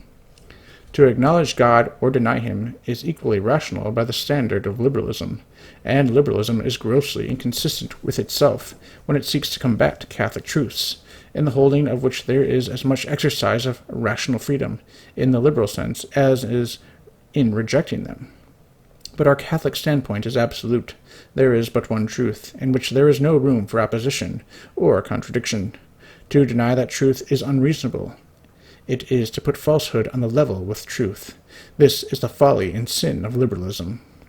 To denounce this sin and folly is a duty and a virtue. With reason, therefore, does a great Catholic historian say to the enemies of Catholicity, quote, "You make yourselves infamous by your actions, and I will endeavor to cover you with that infamy by my writings." End quote. In this same way, the law of the 12 tables of the ancient Romans ordained to the virile generations of early Rome, adversus hostem aeterna auctoritas esto, which may be rendered, quote, "To the enemy, no quarter." Chapter 21. Personal Polemics and Liberalism. Quote, "It is all well enough to make war on abstract doctrines," end quote, some may say. Quote, "But in combating error, be it ever so evident, is it so proper to make an attack upon the persons of those who uphold it?" End quote. We reply that very often it is, and not only proper, but at times even indispensable and meritorious before God and men. The accusations of indulging in personalities is not spared to Catholic apologists, and when liberals, and those tainted with liberalism, have hurled it at our heads, they imagine that we are overwhelmed by the charge. But they deceive themselves. We are not so easily thrust into the background. We have reason, and substantial reason, on our side. In order to combat and discredit false ideas, we must inspire contempt and horror in the hearts of the multitude for those who seek to seduce and debauch them. A disease is inseparable from the persons of the disease. The cholera threatening a country comes in the persons of the infected. If we wish to exclude it, we must exclude them. Now, ideas do not, in any case, go about in the abstract. They neither spread nor propagate of themselves. Left to themselves, if it be possible to imagine them apart from those who conceive them, they would never produce all the evil from which society suffers. It is only in the concrete that they are effective, when they are the personal product of those who conceive them. They are like the arrows and the balls which would hurt no one if they were not shot from the bow or the gun. It is the archer and the gunner to whom we should give our first attention. Save for them, the fire would not be murderous. Any other method of warfare might be liberal, if you please, but it would not be common sense. The authors and propagators of heretical doctrines are soldiers with poisoned weapons in their hands. Their arms are the book, the journal, the lecture, their personal influence. Is it sufficient to dodge their blows? Not at all. The first thing necessary is to demolish the combatant himself. When he is hors de combat, out of the fight, he can be no more mischief. It is therefore perfectly proper, not only to discredit any book, journal, or discourse of the enemy, but it is also proper, in certain cases, even to discredit his person. For in warfare, beyond question, the principal element is the person engaged, as the gunner is the principal factor in an artillery fight, and not the cannon, the powder, and the bomb. It is thus lawful, in certain cases, to expose the infamy of the liberal opponent, to bring his habits into contempt, and to drag his name in the mire. Yes, this is permissible in prose, in verse, in caricature, in a serious vein, or in bandage, by every means and method within reach. The only restriction is not to employ a lie in the service of justice. This never. Under no pretext may we sully the truth, even to the dotting of an I. As a French writer says, quote, "Truth is the only charity allowed in history," end quote, and we may add, in the defense of religion and society. The fathers of the Church support this thesis. The very titles of their works clearly show that, in their contests with heresy, their first blows were at the heresiarchs. The works of St. Augustine almost always bear the name of the author of the heresy against which they are written. Contra fortunatum Manichaeum, adversus adamantium, contra felicem, contra secundium, quis ferit Petiamus, digestis Pelagii, quis ferit Julianus, etc. Thus the greater part of the polemics of this great father and doctor of the Church was personal, aggressive, biographical, as well as doctrinal, a hand-to-hand struggle with heretics, as well as with heresy. What we here say of St. Augustine, we can say of the other fathers. Whence do the liberals derive their power to impose upon us the new obligation of fighting error only in the abstract, and of lavishing smiles and flattery upon them? We, the ultramontanes, will fight our battles according to Christian tradition, and defend the faith as it has always been defended in the Church of God. When it strikes, let the sword of Catholic polemists wound, and when it wounds, wound mortally. This is the only real and efficacious means of waging war. Chapter 22. A Liberal Objection to Ultramontane Methods. The liberal tells us that our violent methods of warfare against them are not in conformity with the Pope's counsels to moderation and charity. Has he not exhorted Catholic writers to a love of peace and union, to avoid harsh, aggressive, and personal polemics? How then can we Ultramontanes reconcile the Holy Father's wishes with our fierce methods? Let us consider the force of the liberals' objection. To whom does the Holy Father address these repeated admonitions? Always to the Catholic press, to Catholic journalists, to those who are supposed to be worthy of the name. These counsels to moderation and charity therefore are always addressed to Catholics, discussing with other Catholics free questions, i.e. those not involving established principles of faith and morality, and they do not in any sense apply to Catholics waging a mortal combat with the declared enemies of the faith. There is no doubt that the Pope here makes no allusion to the incessant battles between Catholics and liberals, for the simple reason that Catholicity is truth and liberalism is heresy, between which there can be no peace, but only war to the death. By consequence, therefore, it is certain that the Pope intends his counsels to apply to our family quarrels, unhappily much too frequent, and that by no means does he seek to forbid us from waging an unrelenting strife with the eternal enemies of the Church, whose hands, filled with deadly weapons, are ever lifted against the faith and its defenders. Therefore, there can be no contradiction between the doctrine we expound and that of the briefs and allocutions of the Holy Father on the subject, provided that logically both apply to the same matter under the same respect, which holds perfectly in this instance. For how can we interpret the words of the Holy Father in any other way? It is a rule of sound exegesis that any passage in Holy Scripture should always be interpreted according to the letter, unless such meaning be in opposition to the context. We can only have recourse to a free or figurative interpretation when this opposition is obvious. This rule applies also to the interpretations of pontifical documents. How could we suppose the Pope to be in contradiction with all Catholic tradition from Jesus Christ to our times? Is it for a moment admissible that the style and method of most of the celebrated Catholic polemists and apologists, from St. Paul to St. Francis de Sales, should be condemned by a stroke of a pen? Clearly not. For, if we were to understand the Pope's counsels to moderation and calm in the sense in which the liberal conclusion would construe them, we should evidently have to answer yes. Consequently, we must conclude that the Holy Father's words are not addressed to Catholics battling with the enemies of Catholicity, but only to Catholics controverting on free questions amongst themselves. Common sense itself shows this. Imagine a general in the midst of a raging battle, issuing an order to his soldiers not to injure the enemy too severely. Imagine a captain rushing up and down the ranks shouting to his soldiers, "Be careful, don't hurt the enemy! Attention there, don't aim at the heart!" What more need be said? Pius IX has given us an explanation of the proper meaning of his words. On a memorable occasion, he calls the sectaries of the Commune demons, and worse than demons, the sectaries of liberalism. Who then need fear to thunderbolt such an enemy with epithets too harsh and severe? In vain do the liberals cite the words of Leo XIII in the encyclical Cum Multa, written in 1882, exhorting Catholics to avoid violence in the discussion of the sacred rights of the Church, and to rely rather upon the weight of reason to gain victory.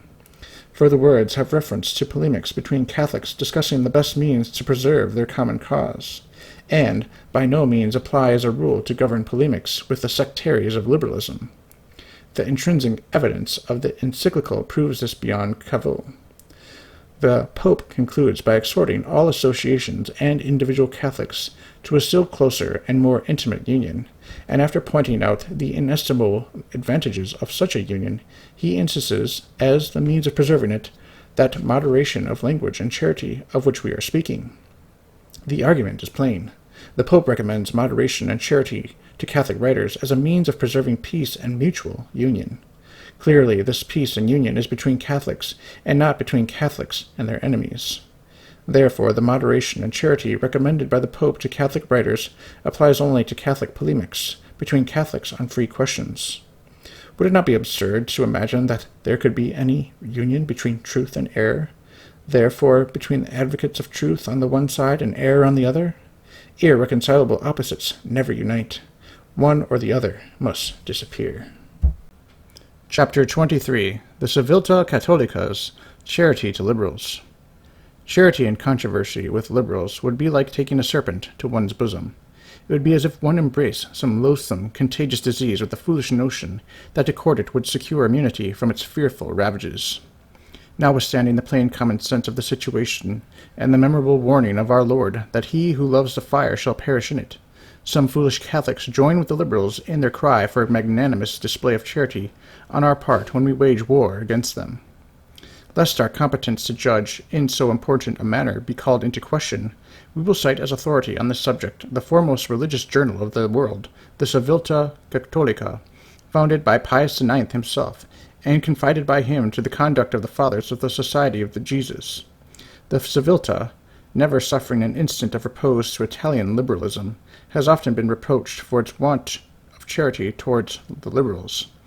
Replying to these pharisaical homilies on the measure of charity due them, the Civiltà published a delightfully humorous and, at the same time, solidly philosophical article, some passages of which we here transcribe for the consolation of our liberals, and those tainted Catholics who make common cause with them, in decrying ultramontane methods. Quote, De Maistre said that the Church and the Pope have never asked anything but truth and justice for their cause.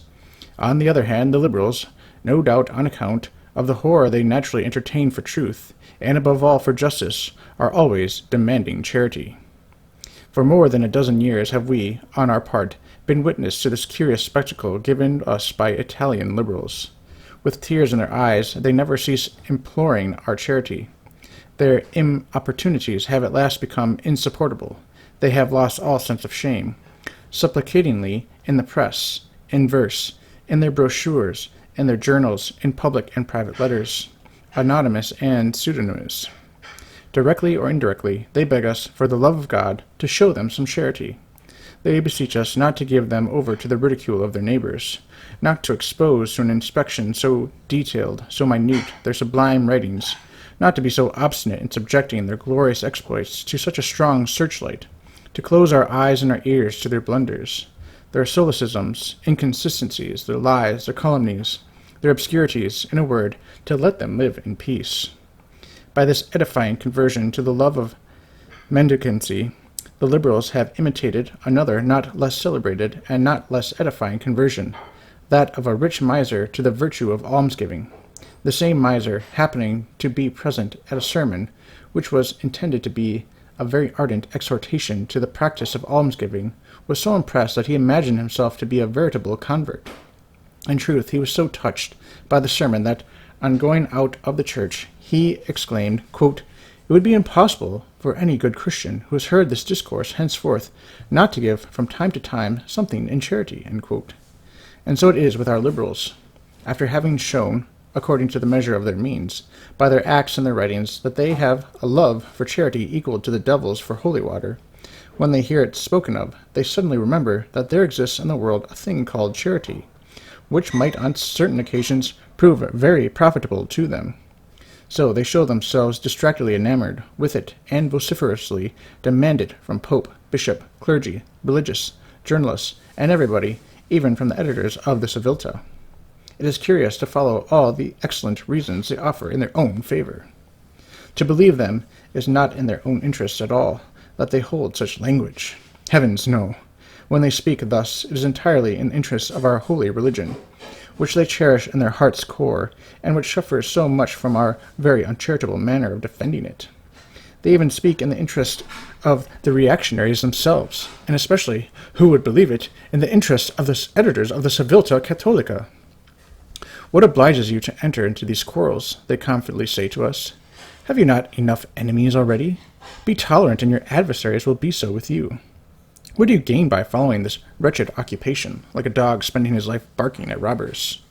If in the end you are beaten, struck down, to whom do you owe it, if not to yourselves and that indomitable animosity of yours, which is ever seeking the lash? What sage and disinterested reasoning, whose only defect in that it singularly resembles that which the police officer urged upon Renzo Tramolino in the romance The Betrothed, when he essayed to conduct him to prison by persuasion, fearing that if he used force, the young man would offer resistance. The only result of these exhortations was to confirm Renzo in his design to pursue a course just opposite to that which the officer advised. This design, to speak properly, we are strongly tempted also to form, for in truth we cannot persuade ourselves that the injury, great or small, which we cause religion, matters much or little to the liberals, nor that they would give themselves so much trouble for our sakes. We are persuaded, on the contrary, that if the liberals really believed that our manner of acting were hurtful to religion or to ourselves, they would carefully refrain from adverting to it, but rather encourage us in it by their applause. We even conclude that the zeal which they show in our regard and their reiterated prayers to us to modify our style are the sure signs that religion suffers nothing from our methods, and moreover that our writings have some readers, which is always some slight consolation to the writer. But as many of them, the liberals, continue to beg, and as they had recently published a little book at Perugia entitled, What Does the Catholic Party Say?, which they devote entirely to demand upon the Civilta Catholica for charity, it will be useful, in beginning this 15th series of our review, to confute once more the old objections with old answers. It will be in fact a great charity, not such indeed as the liberals beg of us, but one truly very meritorious, the charity of listening to them with patience for the 100th time." End quote. Chapter 24. A Liberal Sophism and the Church's Diplomacy. Liberals often urge, as an objection to ultramontane vigor, the fact that the Church herself enters into amicable relations with liberal governments and personages, or what comes to the same thing, with liberalism itself. If the Church can take such a position, surely ultramontanes, who are looked upon as the vanguard of the Church, may find an example in this her policy worthy of imitation. We reply, we are to consider these relations as official amities and nothing more. They by no means suppose any particular affection for the persons who are their object, much less approbation of their actions, and infinitely less any adhesion to their doctrines or the approval of them. In the first place, we must remember that there are two ministrations in the Church of God. One, which we may call apostolic, relative to the propagation of the faith and the salvation of souls. The other, which we may very properly term diplomatic, having for its subject human relations with the powers of the world. The first is the most noble, properly speaking. It is the principal and essential ministration. The second is inferior and subordinate to the first, of which is only the auxiliary. In the first, the Church is intolerant and uncompromising. In this she goes straight to her end and breaks rather than bends. Frangi non flecti. Witness, in this respect, the persecutions she has suffered. When it is a question of divine rights and divine duties, neither attenuation nor compromise is possible. And the second ministration, the Church is condescending, benevolent, and full of patience. She discusses, she solicits, she negotiates, she praises, that she may often soften the hard. She is silent sometimes, that she may better succeed, seems to retreat, that she may better advance, and soon attain a better vantage. In this order of relations, her motto might be, flecti non frangi, to bend, not to break. When it is a question of mere human relations, she comports herself with a certain flexibility and admits the usage of special resources. In this domain, everything that is not declared bad and prohibited by the law common to the ordinary relations of men is lawful and proper. More explicitly, the Church deems that she may properly make use of all the resources of an honest diplomacy. Who would dare reproach her for accrediting ambassadors to bad and even infidel governments, and on the other hand in accepting ambassadors from them? For honoring their noble and distinguished families by her courtesies and enhancing their public festivities by the presence of her legates? But why, interrupts the liberals, should you manifest such detestation for liberalism and so vehemently combat liberal governments, when the Pope thus negotiates with them, recognizes them, and even confers distinctions on them? We can best answer this foolish thrust by a comparison. We will suppose you are the father of a family. You have 5 or 6 daughters, whom you have brought up in the most scrupulous and rigorous virtue. Opposite to our house, or perhaps next door, we will imagine dwell some neighbors of blemished reputation. You command your daughters, without cessation, under no circumstances, to have aught to do with these people. They obey you strictly. But suppose now that some matter should arise relative to both you and your neighbors' interests in common, such as the paving of a street, the laying of a water main, etc. This obliges you to consult and advise with your neighbors as to this common interest. In your intercourse with them, you treat them with the usual courtesies of society, and seek to conclude the business on hand in a harmonious way. Would your daughters, therefore, be justified in declaring that, as you, their father, had entered into certain relations with these neighbors, and extended to them the usual courtesies of society, so should they be allowed to associate with them? As long as you, their father, had thus entered into relation with them, so they had a right to conclude that they were people of good morals?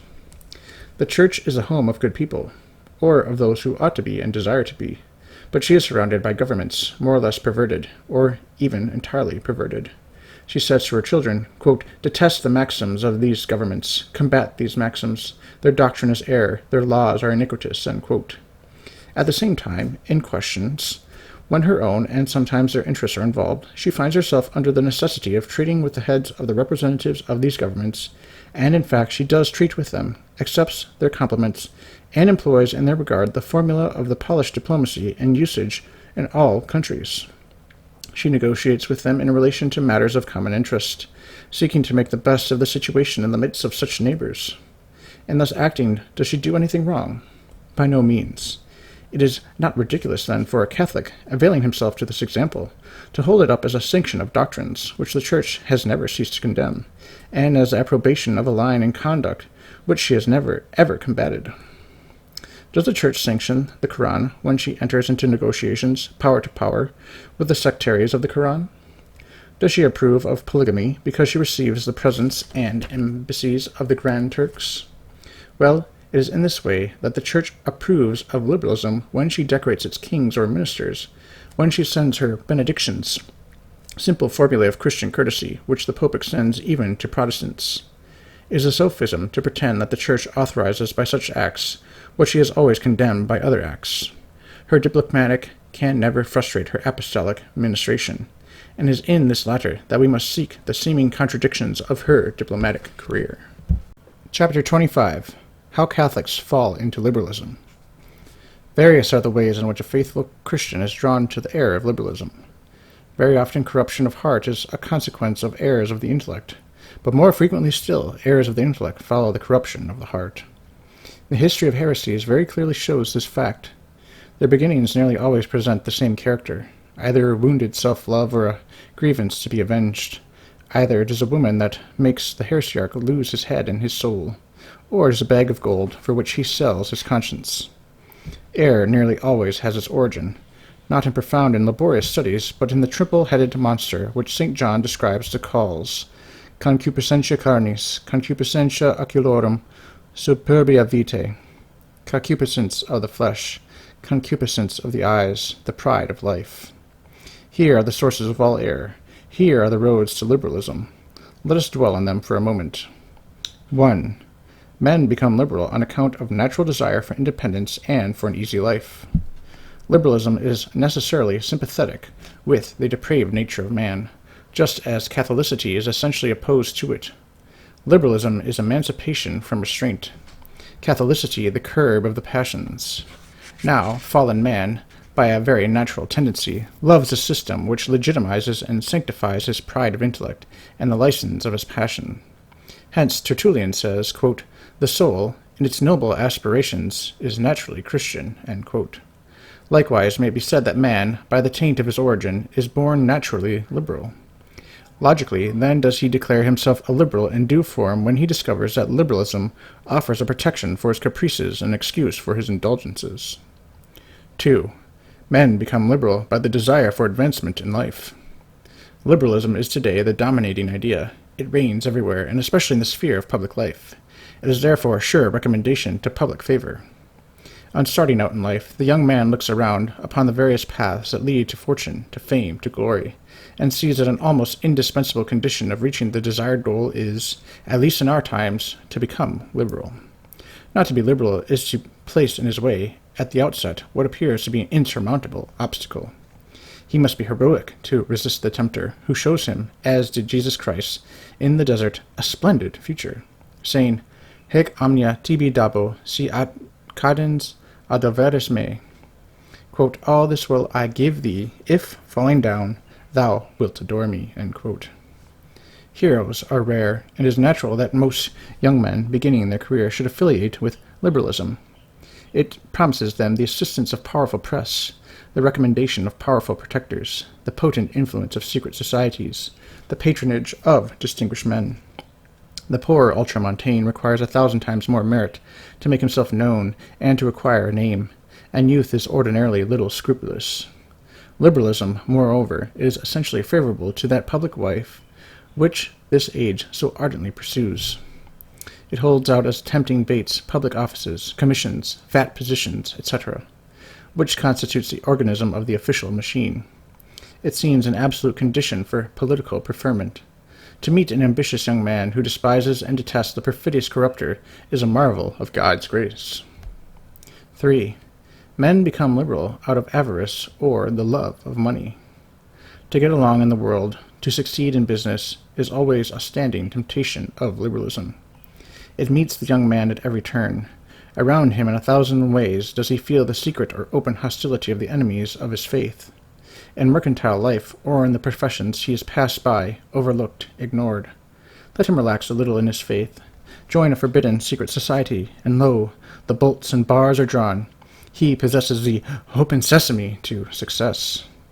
Then the invidious discrimination against him melts in the fraternal embrace of the enemy, who rewards his perfidy by advancing him in 1,000 ways. Such a temptation is difficult for the ambitious to withstand. Be liberal. Admit there is no great difference between men's creeds, that at the bottom they are all really the same, after all. Proclaim your breadth of mind by admitting that other religious beliefs are just as good for other people as your faith is for you. They are, as far as you know, just as right as you are. It is largely a question of education and temperament, what a man believes, and how quickly you are patted on the back as a broad-gauged man who has escaped the narrow limitations of his creed. You will be extensively patronized, for liberalism is very generous to a convert. Quote, "Falling down, adore me, and I will give you all these things," end quote, says Satan, yet to Jesus Christ in the desert. Such are the ordinary causes of perversions to liberalism. From these all others flow. Whoever has any experience of the world and the human heart can easily trace the others. Chapter 26. Permanent Causes of Liberalism. Liberalism is spread around us like a network. Its web is being constantly spun around us as spiders weave their meshes for insects. Where one is brushed away, two are multiplied. What is the reason for this? Philosophy teaches us that the same sources which produce also preserve and increase things. Per quae gignitur, per eadam et servetur et augetur. What, then, are the permanent causes of liberalism? 1. Corruption of morals. The theater, literature, public and private morals are all saturated with obscenity and impurity. The result is inevitable. A corrupt generation necessarily begets a revolutionary generation. Liberalism is the program of naturalism. Free thought begets free morals, or immorality. Restraint is thrown off and a free rein given to the passions. Whoever thinks what he pleases will do what he pleases. Liberalism in the intellectual order is license in the moral order. Disorder in the intellect begets disorder in the heart, and vice versa. Thus does liberalism propagate immorality, and immorality liberalism. 2. Journalism. Incalculable is the influence exercised without ceasing by the numerous publications which liberalism spreads broadcast. In spite of themselves, by the ubiquity of the press, people are forced to live in a liberal atmosphere. Commerce, the arts, literature, science, politics, domestic and foreign news, all reach us in some way through liberal channels and come clothed in a liberal dress. Unless one is on his guard, he finds himself thinking, speaking, and acting as a liberal. Such is the tainted character of the empoisoned air we breathe. Poor people, by a very reason of their simple good faith, absorb more easily the poison than anyone else. They absorb it in prose, in verse, in pictures, in public, in private, in the city, in the country, everywhere. Liberal doctrines ever pursue them and, like leeches, fasten onto them, never to relax their hold. Its work is rendered much more harmful by the particular condition of the disciple, as we shall see in our third count. 3. General ignorance in matters of religion. In weaving its meshes around the people, liberalism has applied itself to the task of cutting them off from all communication with that which alone is able to lay bare its imposture, the Church. For the past 200 years, liberalism has striven to paralyze the action of the Church, to render her mute, and especially in the Old World, to leave her merely on official character, so as to sever her connections with the people. The liberals themselves have avowed this to be their aim, to destroy the religious life, to place every hindrance possible in the way of Catholic teaching, to ridicule the clergy, and to deprive them of their prestige. In Italy and France today, see the 1,001 artificial arrangements thrown around the Church to hinder and hamper her actions, to render ineffectual her opposition to the floods of liberalism. The concordats, such as are observed at the present time, are so many iron collars which liberalism has placed around her neck to stifle her. Freemasonry in Europe and South America are constantly seeking to bind her hand and foot, that she may be put at its satanic mercy. By open and secret means, this organization has sought to undermine her discipline in every country where it has obtained a footing. Between her and the people, it seeks to dig a deeper and deeper abyss of hate, prejudice, and calumny. Naturalism, the denial of the supernatural, it inculcates everywhere. To divorce the entire life of the people from her influence, by the institution of civil marriage, by civil burial and divorce, by teaching the insidious doctrine that society as such has no religious relations or obligations, and that man as a social and civil being is absolutely independent of God and his Church, and that religion is a mere private opinion to be entertained or not entertained as one pleases. Such is the program, such is the effect, and such, in turn, is the cause of liberalism. But the most pernicious, because the most successful and lasting propagator of liberalism is 4. Secular education. To gain the child is to secure the man. To educate a generation apart from God and the Church is to feed the fires of liberalism to repletion. When religion is divorced from the school, liberalism becomes its paramour. Secularism is naturalism, the denial of the supernatural. When that denial is instilled into the soul of the child, the soil of the supernatural becomes sterilized. Liberalism has realized the terrific power of education, and with satanic energy is now striving, the world over, for the possession of the child. With what success we only have to look around us to realize. In its efforts to slay Christ, it decrees the slaughter of the innocents. Quote, "Snatch the soul of the child from the breast of its mother, the Church," end quote, says liberalism, "and I will conquer the world." Here is the real battleground between faith and infidelity. He who is victor here is victor everywhere. Chapter 27. How to Avoid Liberalism. How may Catholics, who are perpetually surrounded by the snares of liberalism, guard themselves securely against its dangers? 1. By the organization of all good Catholics, be their number great or small. They should become known to each other, meet each other, unite together in every locality, every city, town, or village, should have a nucleus of Catholic men of action. Such an organization will attract the undecided, give courage to the hesitating, and counteract the influence of hostile or indifferent surroundings. If you number only a dozen men of spirit, no matter. Found societies, especially of young men. Put yourselves in correspondence with older societies in your neighborhood, or even at a distance. Link your associations together, association with association, as the Roman legions used to form the military tortoise, by uniting shield with shield over their heads. Thus united, be your number ever so small. Lift on high the banner of sound, pure and uncompromising doctrine, without disguise, without attenuation, yielding not an inch to the enemy. Uncompromising courage is always noble, commands sympathy, and wins over the chivalric. To see a man battered by the floods, yet standing firm as a rock, upright and immovable, is an inspiring sight. Above all, give good example. Give good example always. What you preach, do. You will see how easily you force people to respect you. When you have gained their admiration, their sympathy will soon follow. Proselytes will be forthcoming. If Catholics only stood, what a brilliant secular apostolate they could exercise by being open, straightforward, uncompromising, practical Catholics in word and deed. Liberalism and heresy would die a quick death. 2. Good journals. Choose from among good journals that which is best, the one best adapted to your needs and the intelligence of the people who surround you. Read it, but not content with that. Give it to others to read, explain it, comment on it. Let it be your basis of operations. Busy yourself in securing subscriptions for it.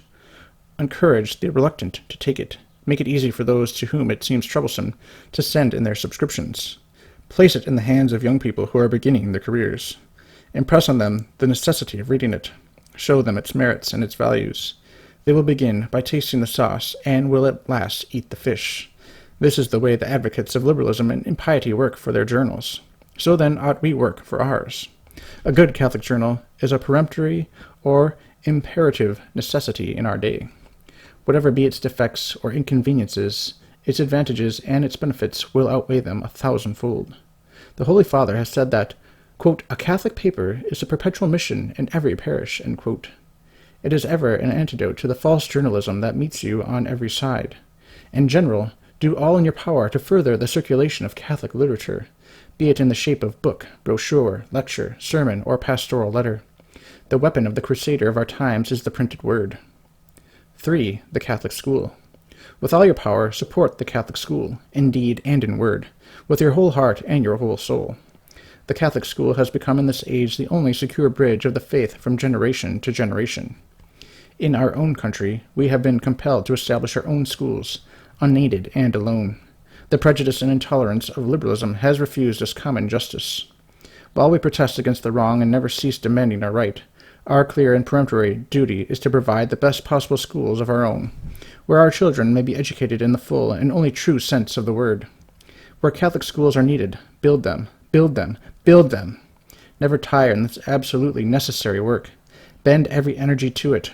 Archbishop Hughes said, quote, not until I have built my school shall one stone of my cathedral be laid upon another, end quote. This great prelate fully realized what every Catholic today should take as his motto, quote, the foundation of the parish church is the schoolhouse, end quote.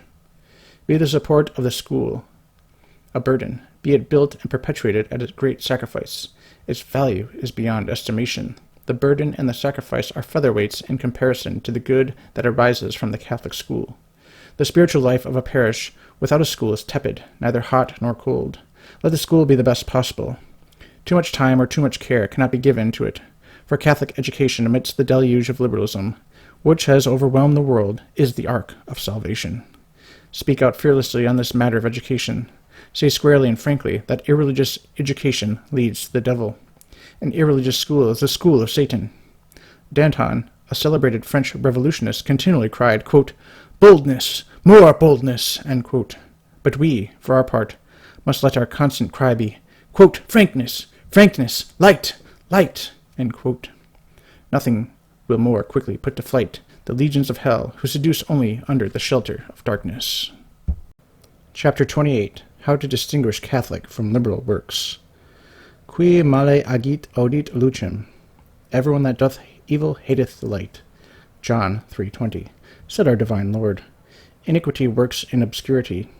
It is not difficult to discover an enemy who comes to meet us in the broad daylight, or not to recognize as liberals those who frankly declare themselves to be such.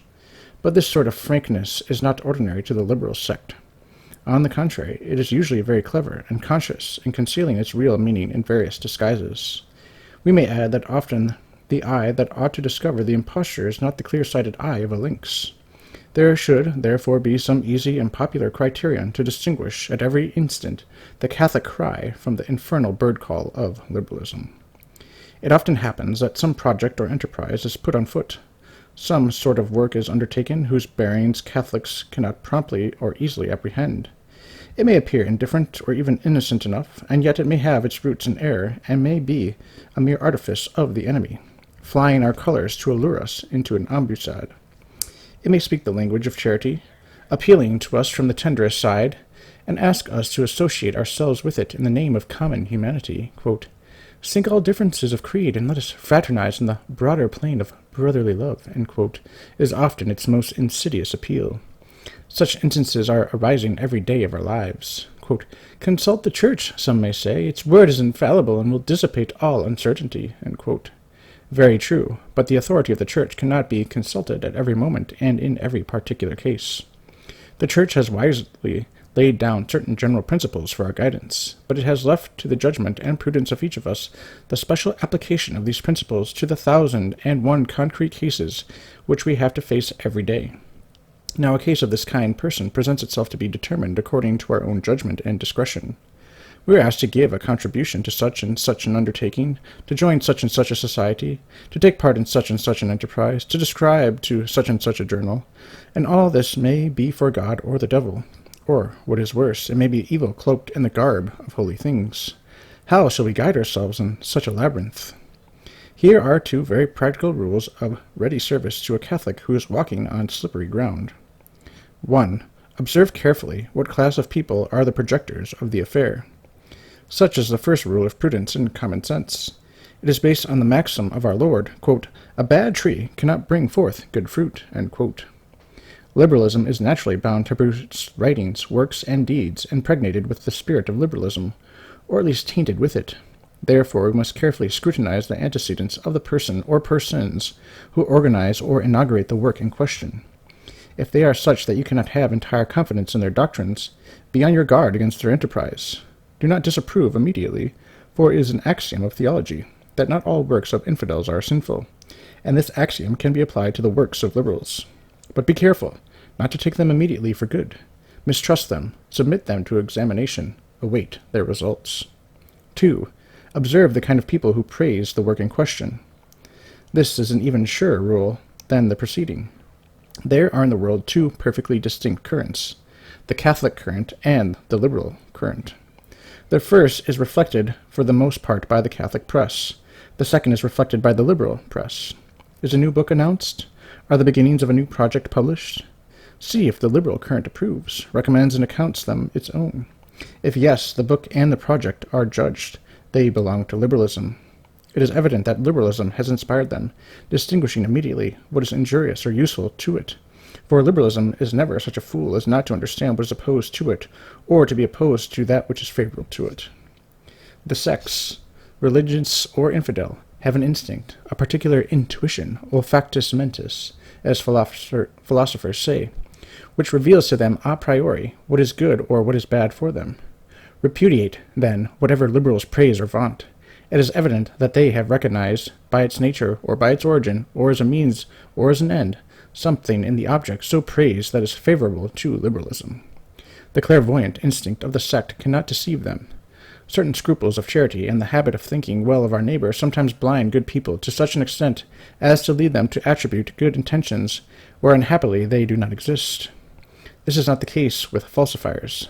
They always send their shot right to the center. They never credit good intentions where they are none, or even where they are.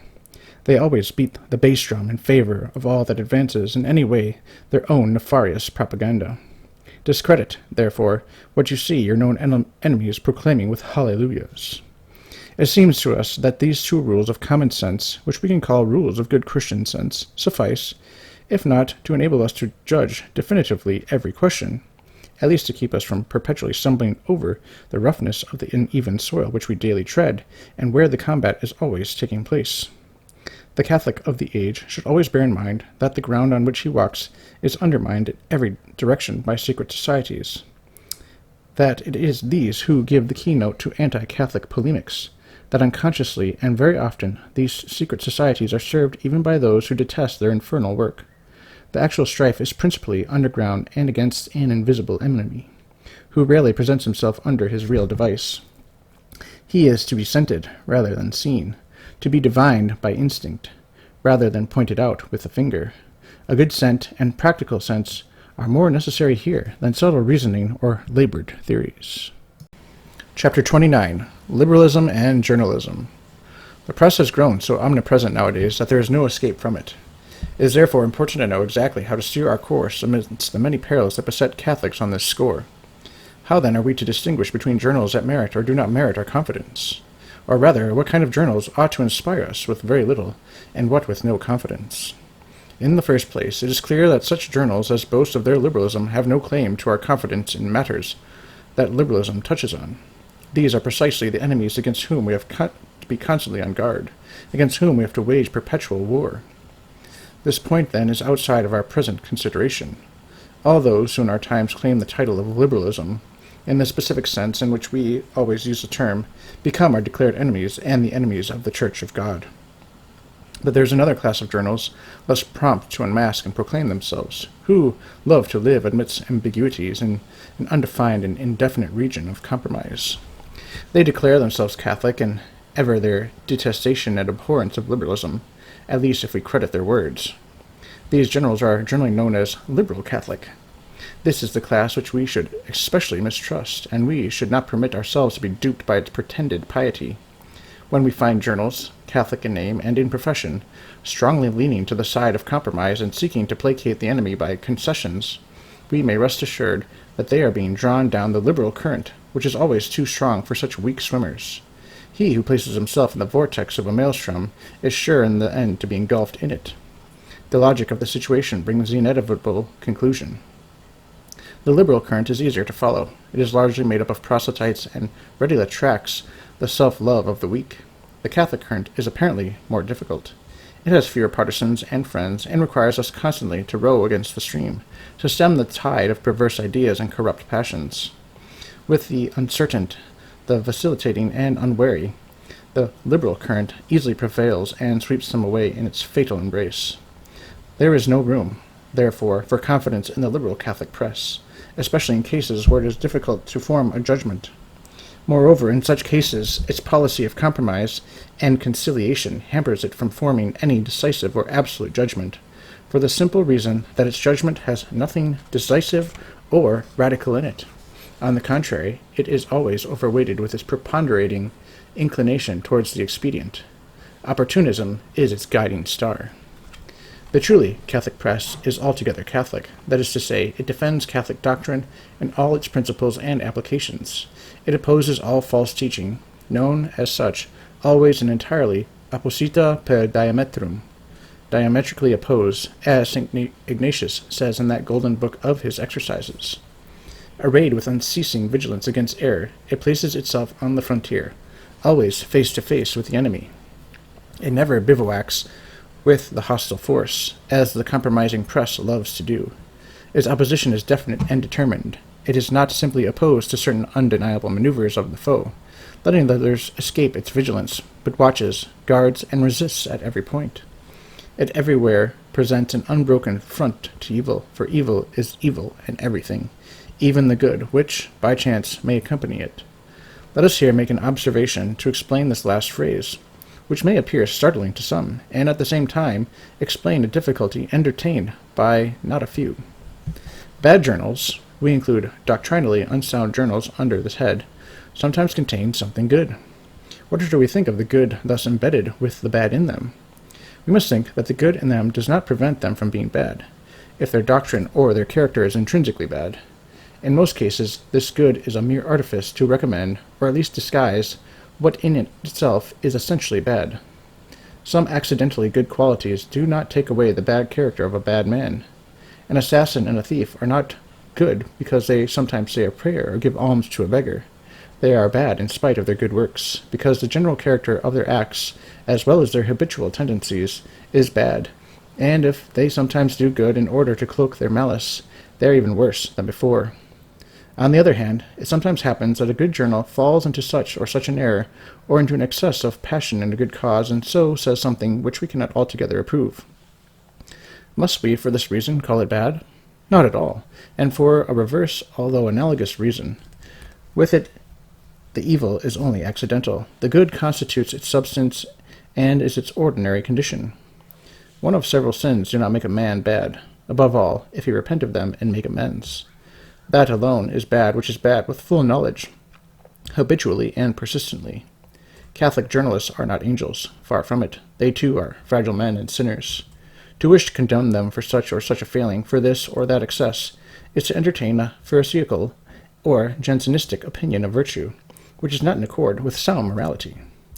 To conclude, there are good and bad journals. Among the latter are to be ranked those whose doctrine is ambiguous or ill-defined. Those that are bad are not to be accounted good, because they happen to slip in something good, and those that are good are not to be accounted bad on account of some accidental failings. Good Catholics, who judge and act loyally according to these principles, will rarely be deceived. Chapter 30. Can Catholics and Liberals ever unite?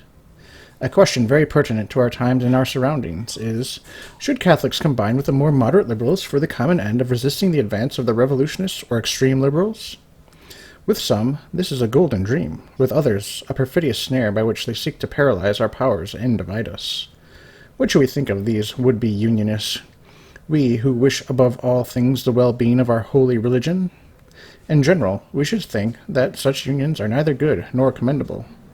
Liberalism, let its form be as moderated or as wheedling as possible, is, by its very essence, indirect and radical opposition to Catholicity. Liberals are the born enemies of Catholics, and it is only accidental that both can have interests that are truly common. It is possible, however, in very rare cases, that union on the part of Catholics with a liberal group against the radicals may prove useful under given conditions. Where such a union is really opportune, it must be established on the following basis. 1. The bond of union should never be neutrality or the conciliation of interests and principles essentially opposed, such as are the interests and principles of Catholics and Liberals. This neutrality or conciliation has been condemned by the Syllabus of Errors of Pope Pius IX, and is, consequently, a false basis. Such a union would be a betrayal and abandonment of the Catholic camp by those who are bound to defend it. An instance would be to compromise Catholic education with secularism by banishing religious instruction and influences from the schoolroom. The basis of such conciliation is false, as it necessarily sacrifices Catholic interests and principles.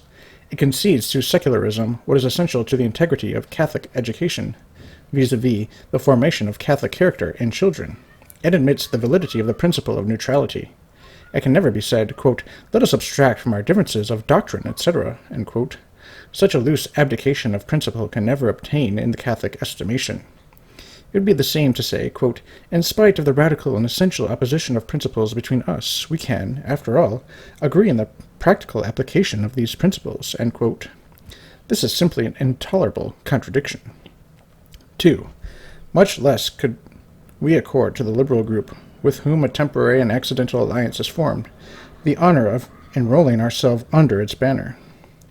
Let each party keep distinct its own proper device, or let the liberals in question range themselves under our ensign, if they wish to fight with us against a common enemy. We can never assume their emblem under any circumstances. In other words, let them unite themselves to us. We can never unite ourselves to them. Accustomed as they are to a varying and motley ensign, it cannot be difficult for them to accept our colors. For us, there can be but one flag, the one emblem of the one unvarying faith which we ever profess. 3. We must never consider this alliance constant and normal. It can never be anything else than a fortuitous and transient condition, passing away the moment the immediate exigency of its existence ceases. There can be no constant and normal union, except between homogeneous elements. For people of convictions who are radically opposed, to harmonize for any length of time would require continual acts of heroic virtue on the part of both sides. Now heroism is no ordinary thing, nor is it of daily exercise.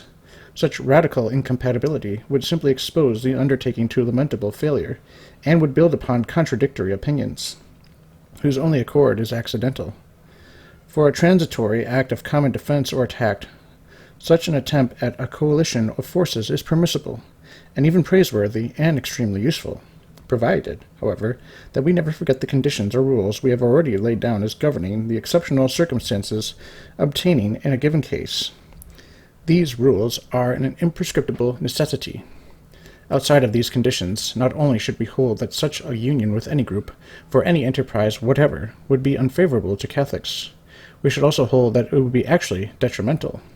Instead of augmenting our forces, as would be the case in the union of homogeneous elements, it would paralyze and nullify the vigor of those who would be able, if alone, to do something for the defense of the truth.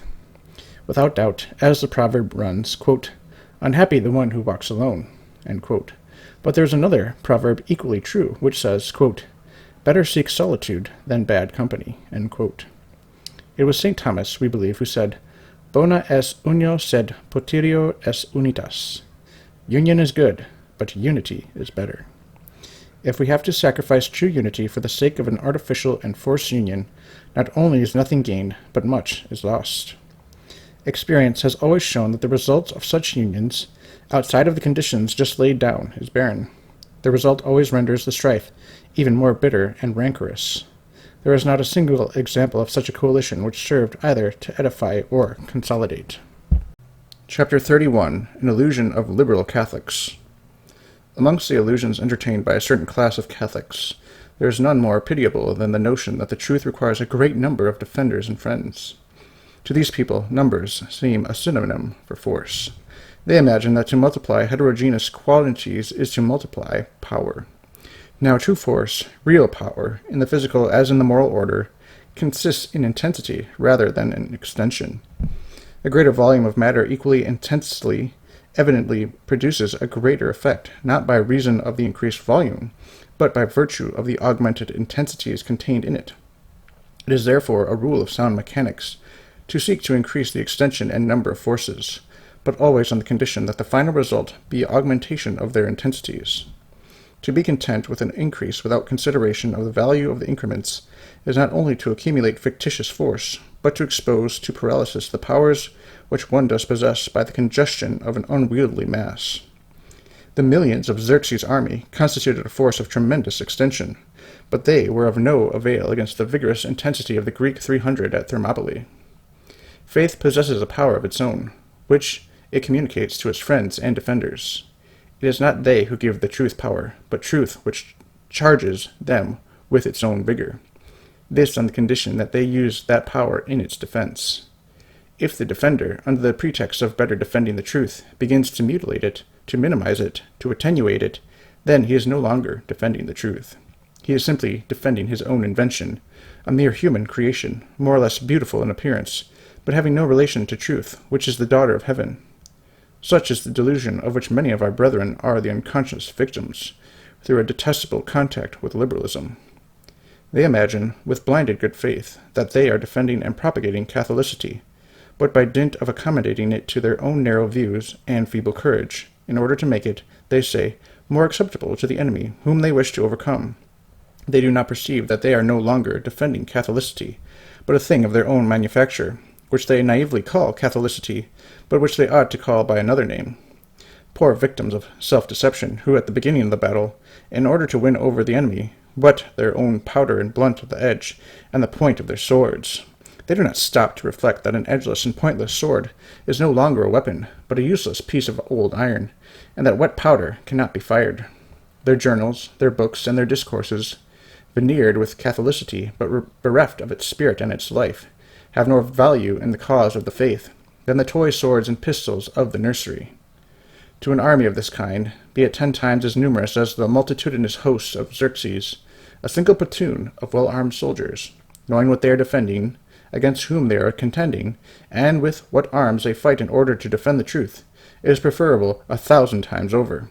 This is the kind of soldiers we need. This is the kind who have always and will yet do something more for the glory of his name. They go into the deadly, imminent breach and never flinch. No compromising, no minimizing with them. They plant their banner on the topmost height and form a solid, invincible phalanx around it that all the legions of earth and hell combined can budge a single inch. They make no alliance, no compromise with a foe, whose single aim, disguised or open, is the destruction of the truth. They know that the enemy is by nature implacable, and that his flag of truth is but a cunning device of treachery. Of this we will become more and more convinced if we consider that an alliance of this kind with a false auxiliary group is not only useless to the good Christian in the midst of the combat, but moreover, it is the most of the time an actual embarrassment to him, and favorable to the enemy camp. Catholic associations, hampered in their own onward march by such an alliance, will find themselves so impeded that free action becomes impossible. They will end by having all their energies crushed under a deadly inertia. To bring an enemy into the camp is to betray the citadel. It was not until the Trojans admitted the fatal wooden horse within the city walls that Ilium, Troy, fell. This combination of the bad with the good cannot but end in evil results. It brings disorder, confusion, suspicion, and uncertainty to distract and divide Catholics, and all this to the benefit of the enemy and to our own disaster. Against such a course, La Civiltà Cattolica, in some remarkable articles, has emphatically declared. Without the proper precaution, it says, quote, associations of this kind, Catholic, run the certain danger, not only of becoming a camp of scandalous discord, but also of wandering away from their true principles, to their own ruin and to the great injury of religion, end quote. And this same review, whose authority is of the greatest possible weight, in regard to the same subject, says, quote, with a prudent understanding, Catholic associations ought chiefly to take care to exclude from them amongst themselves not only those who openly profess the principles of liberalism, but also those who have deceived themselves into believing that a conciliation between liberalism and Catholicism is possible, and who are known as liberal Catholics. Chapter 32. Liberalism and Authority in Particular Cases. How is one to tell on his own authority who or what is liberal, without having recourse to a definitive decision of the teaching church? When a good Catholic accuses anyone of liberalism, or attacks and unmasks liberal sophisms, the accused immediately seeks refuge in a challenge of the accuser's authority. Quote, and pray, who are you to charge me and my journal with liberalism? Who made you a master in Israel to declare who is or who is not a good Catholic? And is it from you that I must take out a patent on Catholicity? End quote. Such is the last resort of the tainted Catholic on finding himself pushed to the wall. How then are we to answer this opposition? Upon this point is the theology of liberal Catholics sound? That we may accuse any person or writing of liberalism, is it necessary to have recourse to a special judgment of the Church upon this particular person or this particular writing? By no means. If this liberal paradox were true, it would furnish liberals with a very efficacious weapon with which, practically speaking, to annul all the Church's condemnations of liberalism. The Church alone possesses supreme doctrinal mastery, in fact and in right, juris et facti. Her sovereign authority is personified in the Pope. To him alone belongs the right of pronouncing the final, decisive, and solemn sentence. But this does not exclude other judgments less authoritative but very weighty, which cannot be despised and even ought to bind the Christian conscience. Of this kind are 1. Judgments of the bishops in their respective dioceses. 2. Judgments of pastors in their parishes. 3. Judgment of directors of consciences. 4. Judgments of theologians consulted by the lay faithful. These judgments are of course not infallible, but they are entitled to great consideration, and ought to be binding in proportion to the authority of those who give them, in the gradation we have mentioned. But it is not against judgments of this character that liberals hurl the peremptory challenge we wish particularly to consider. This is another factor in this matter that is entitled to respect, and that is, number 5, the judgment of simple human reason, duly enlightened. Yes, human reason, to speak after the manner of theologians, has a theological place in matters of religion. Faith dominates reason, which ought to be subordinated to faith in everything. But it is altogether false to pretend that reason can do nothing, that it has no function at all in matters of faith. It is false to pretend that the inferior light, illumined by God in the human understanding, cannot shine at all because it does not shine as powerfully or as clearly as the superior light. Yes, the faithful are permitted and even commanded to give reason for their faith, to draw out its consequences, to make applications of it, to deduce parallels and analogies from it. It is thus by use of their reason that the faithful are enabled to suspect and measure the orthodoxy of any new doctrine presented to them by comparing it with a doctrine already defined. If it be not in accord, they can combat it as bad, and justly stigmatize as bad the book or journal which sustains it. They cannot, of course, define it ex cathedra, but they can lawfully hold it as a perverse and declare it such, warn others against it, raise the cry of alarm, and strike the first blow against it. The faithful layman can do all this, and has done it at all times with the applause of the church. Nor in doing so does he make himself the pastor of the flock, nor even its humblest attendant. He simply serves it as a watchdog who gives the alarm. Apportet a latrere canis. Quote, "It behooves watchdogs to bark," end quote. Very opportunely said a great Spanish bishop in reference to such occasions. Is not perchance the part played by human reason so understood by those zealous prelates who on 1,000 occasions exhort the faithful to refrain from the reading of bad journals and works, without specially pointing them out? Thus do they show their conviction that reason, this natural criterion illumined by faith, is sufficient to enable the faithful to apply well-known doctrines to such matters. Does the index of forbidden books itself give the title of every forbidden book? Do we not find under the rubric of, quote, general rules of the index, end quote, certain principles according to which good Catholics should guide themselves in forming their judgment upon books not mentioned in the index, but which each reader is expected to apply at his own discretion? Or what use would be the rule of faith and morals, if in every particular case the faithful could not of themselves make the immediate application, or if they were constantly obliged to consult the Pope or the diocesan pastor? Just as a general rule of morality is the law in accordance with which each one squares his own conscience, dictamen practicum, practical judgment, in making particular applications of this general rule, subject to correction if erroneous. So the general rule of faith, which is the infallible authority of the Church, is and ought to be in consonance with every particular judgment, formed in making concrete applications, subject, of course, to correction and retraction in the event of mistake, and so applying it. It would be rendering the superior rule of faith useless, absurd, and impossible to require the supreme authority of the Church to make its special and immediate application in every case and upon every occasion which calls it forth. This would be a species of brutal and satanic Jansenism, like that of the followers of the unhappy Bishop of Ypres, who exacted for the reception of the sacraments such dispositions as would make it impossible for men to profit by that which is plainly intended and instituted for them by Jesus Christ himself. The legal rigorism invoked by the Liberalists in matters pertaining to faith is as absurd as the ascetic rigorism once preached at Port Royal, the seat of the Jansenist heresy. It would result even more disastrously. If you doubt this, look around you. The greatest rigorists on this point are the most hardened sectaries of the liberal school. But how explain this apparent contradiction? It is easily explained, if we only reflect that nothing could be more convenient for liberalism than to put this legal muzzle upon the lips and the pens of their most determined adversaries. It would be, in truth, a great triumph for them, under the pretext that no one except the Pope and the bishops could speak with the least authority, and thus to impose silence upon the lay champions of the faith, such as were de Maistre, Cortes, Vleuil, Ward, Lucas, and McMaster, who once bore, and others who now bear, the banner of faith so boldly and unflinchingly against its most insidious foes. Liberalism would like to see such crusaders disarmed, and would prefer, above all, to succeed in getting the Church herself to do the disarming. Chapter 33. Liberalism as it is in this country. Liberalism, whereas essentially one and the same everywhere, presents various faces in different countries.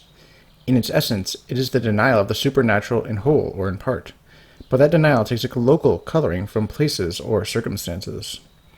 The traditions, customs, prejudices, and idiosyncrasies of a people reflected at various angles.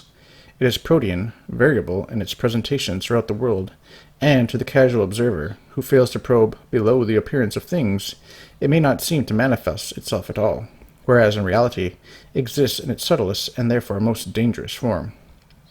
In America it would scarcely seem to exist at all. So ingrained is it in our social conditions, so natural it is to the prevailing modes of thought, so congenital is it with the dominant religious notions about us, and thus providing so congenial a habitat to the Protestant sects. Indeed, it is the very constituent of the pseudo-religious and pseudo-moral atmosphere we daily breathe. We can hope to escape its taint only by copious and frequent draughts of orthodox doctrine, by the strictest intellectual vigilance, fortified by supernatural grace. Its aspect in this country is peculiar and fraught with especial danger to those negligent either in faith or morals. Its chief manifestation in the United States is in the form of what is popularly called non-sectarianism. It is a current fallacy, laid down as a fundamental truth, that one religion is as good as another, that everyone has the right to believe what he believes, that differences in creed are, after all, but differences in forms of expression, that everyone may select his own creed or sect according to his taste, or even altogether repudiate religious beliefs, and finally, that religion is a thing entirely apart from civic and social life. All this, of course, is secularism in its various degrees, the denial of the supernatural. In practice, this principle ingratiates itself into social and civic life, directly or indirectly working out to the prejudice of religion and morality. Civil marriage and divorce, mixed marriages and the consequent degeneration of family life, business standards and morality in general pinched on a low key, a vicious literature, a materialistic journalism catering to lax thinking and lax living, religion publicly mocked, scoffed, denied, or held indifferently. All these things are coldly regarded as a matter of course, a necessary expedience, things to be condoned and applauded, all on the ground that they are the fruit of liberty. The most virulent effect crops out in the prevailing educational theory. Here, liberalism manifests itself in its most direful and fullest effects, for it denies to religion the very sphere where it has the strongest right and the fullest reason to use its widest and most lasting influence, vis-a-vis among the minds of the children. Secularism, with the instinct of a foe, has here most positively and triumphantly asserted its claim and, under the disguise of strict impartiality and even patriotism, has banished religion from the schoolroom. That Catholics should not feel the effects of this relaxing atmosphere is scarcely to be expected. With the air so strongly impregnated with poison, it would be difficult indeed to keep the blood healthy. In not a few instances they have fallen victims to the plague, and if not always out and out corrupted, they become not a little tainted. Hence we find amongst, if not a large, at least no small number, an easy disposition to compromise or minimize their faith in points of doctrine or practice. The natural tendency in human nature to escape friction and avoid antagonism is, unhappily, in most instances, a ready factor in the direction of concession. To apologize, excuse, extenuate, soften, explain away this or that point of faith, practice, or discipline easily follows from a habit of thought contracted from a perpetual contact with liberalists, with whom everything takes precedence over faith and supernaturalism. This is especially true where liberalism eschews aggressive action and with a cunning, either satanic or worldly wise, bases its treacherous tolerance upon a supposed generosity of mind or breadth of view. When the supernatural is vaguely identified with the superstitious, faith with credulity, firmness with fanaticism, the uncompromising with the intolerant, consistency with narrowness, for such is the current attitude of secularism around us. In these adjuncts it requires courage, fortified and the consolation of the assured procession of truth, to resist the insidious pressure of a false public opinion. Unless supernaturally fortified and enlightened, human nature, under this moral oppression, soon gives way to human respect. Such are our liberal surroundings in this country.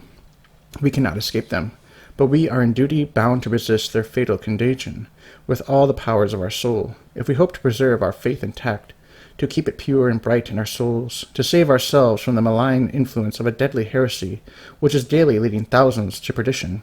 We must be guarded and vigilant in its presence. Amidst a host of swarming foes, our armor should be without flaw from greave to helmet, our weapons well-tempered, keen, and burnished, not only to ward off the hostile blow, but ready to deal home a telling stroke wherever the enemy's weaknesses expose him.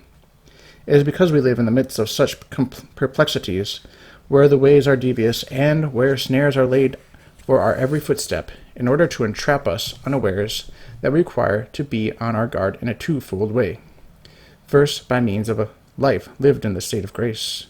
Second, by means of an enlightened reason, which may shine out over our path as a guide to ourselves and a beacon to others. In a special manner, is this a need in our country, where liberalism pretends to be the champion and guardian of natural reason, laying its snares to entrap the unwary and the ignorant? Not in violence, but in treacherous friendliness on the part of liberalism does the danger lie.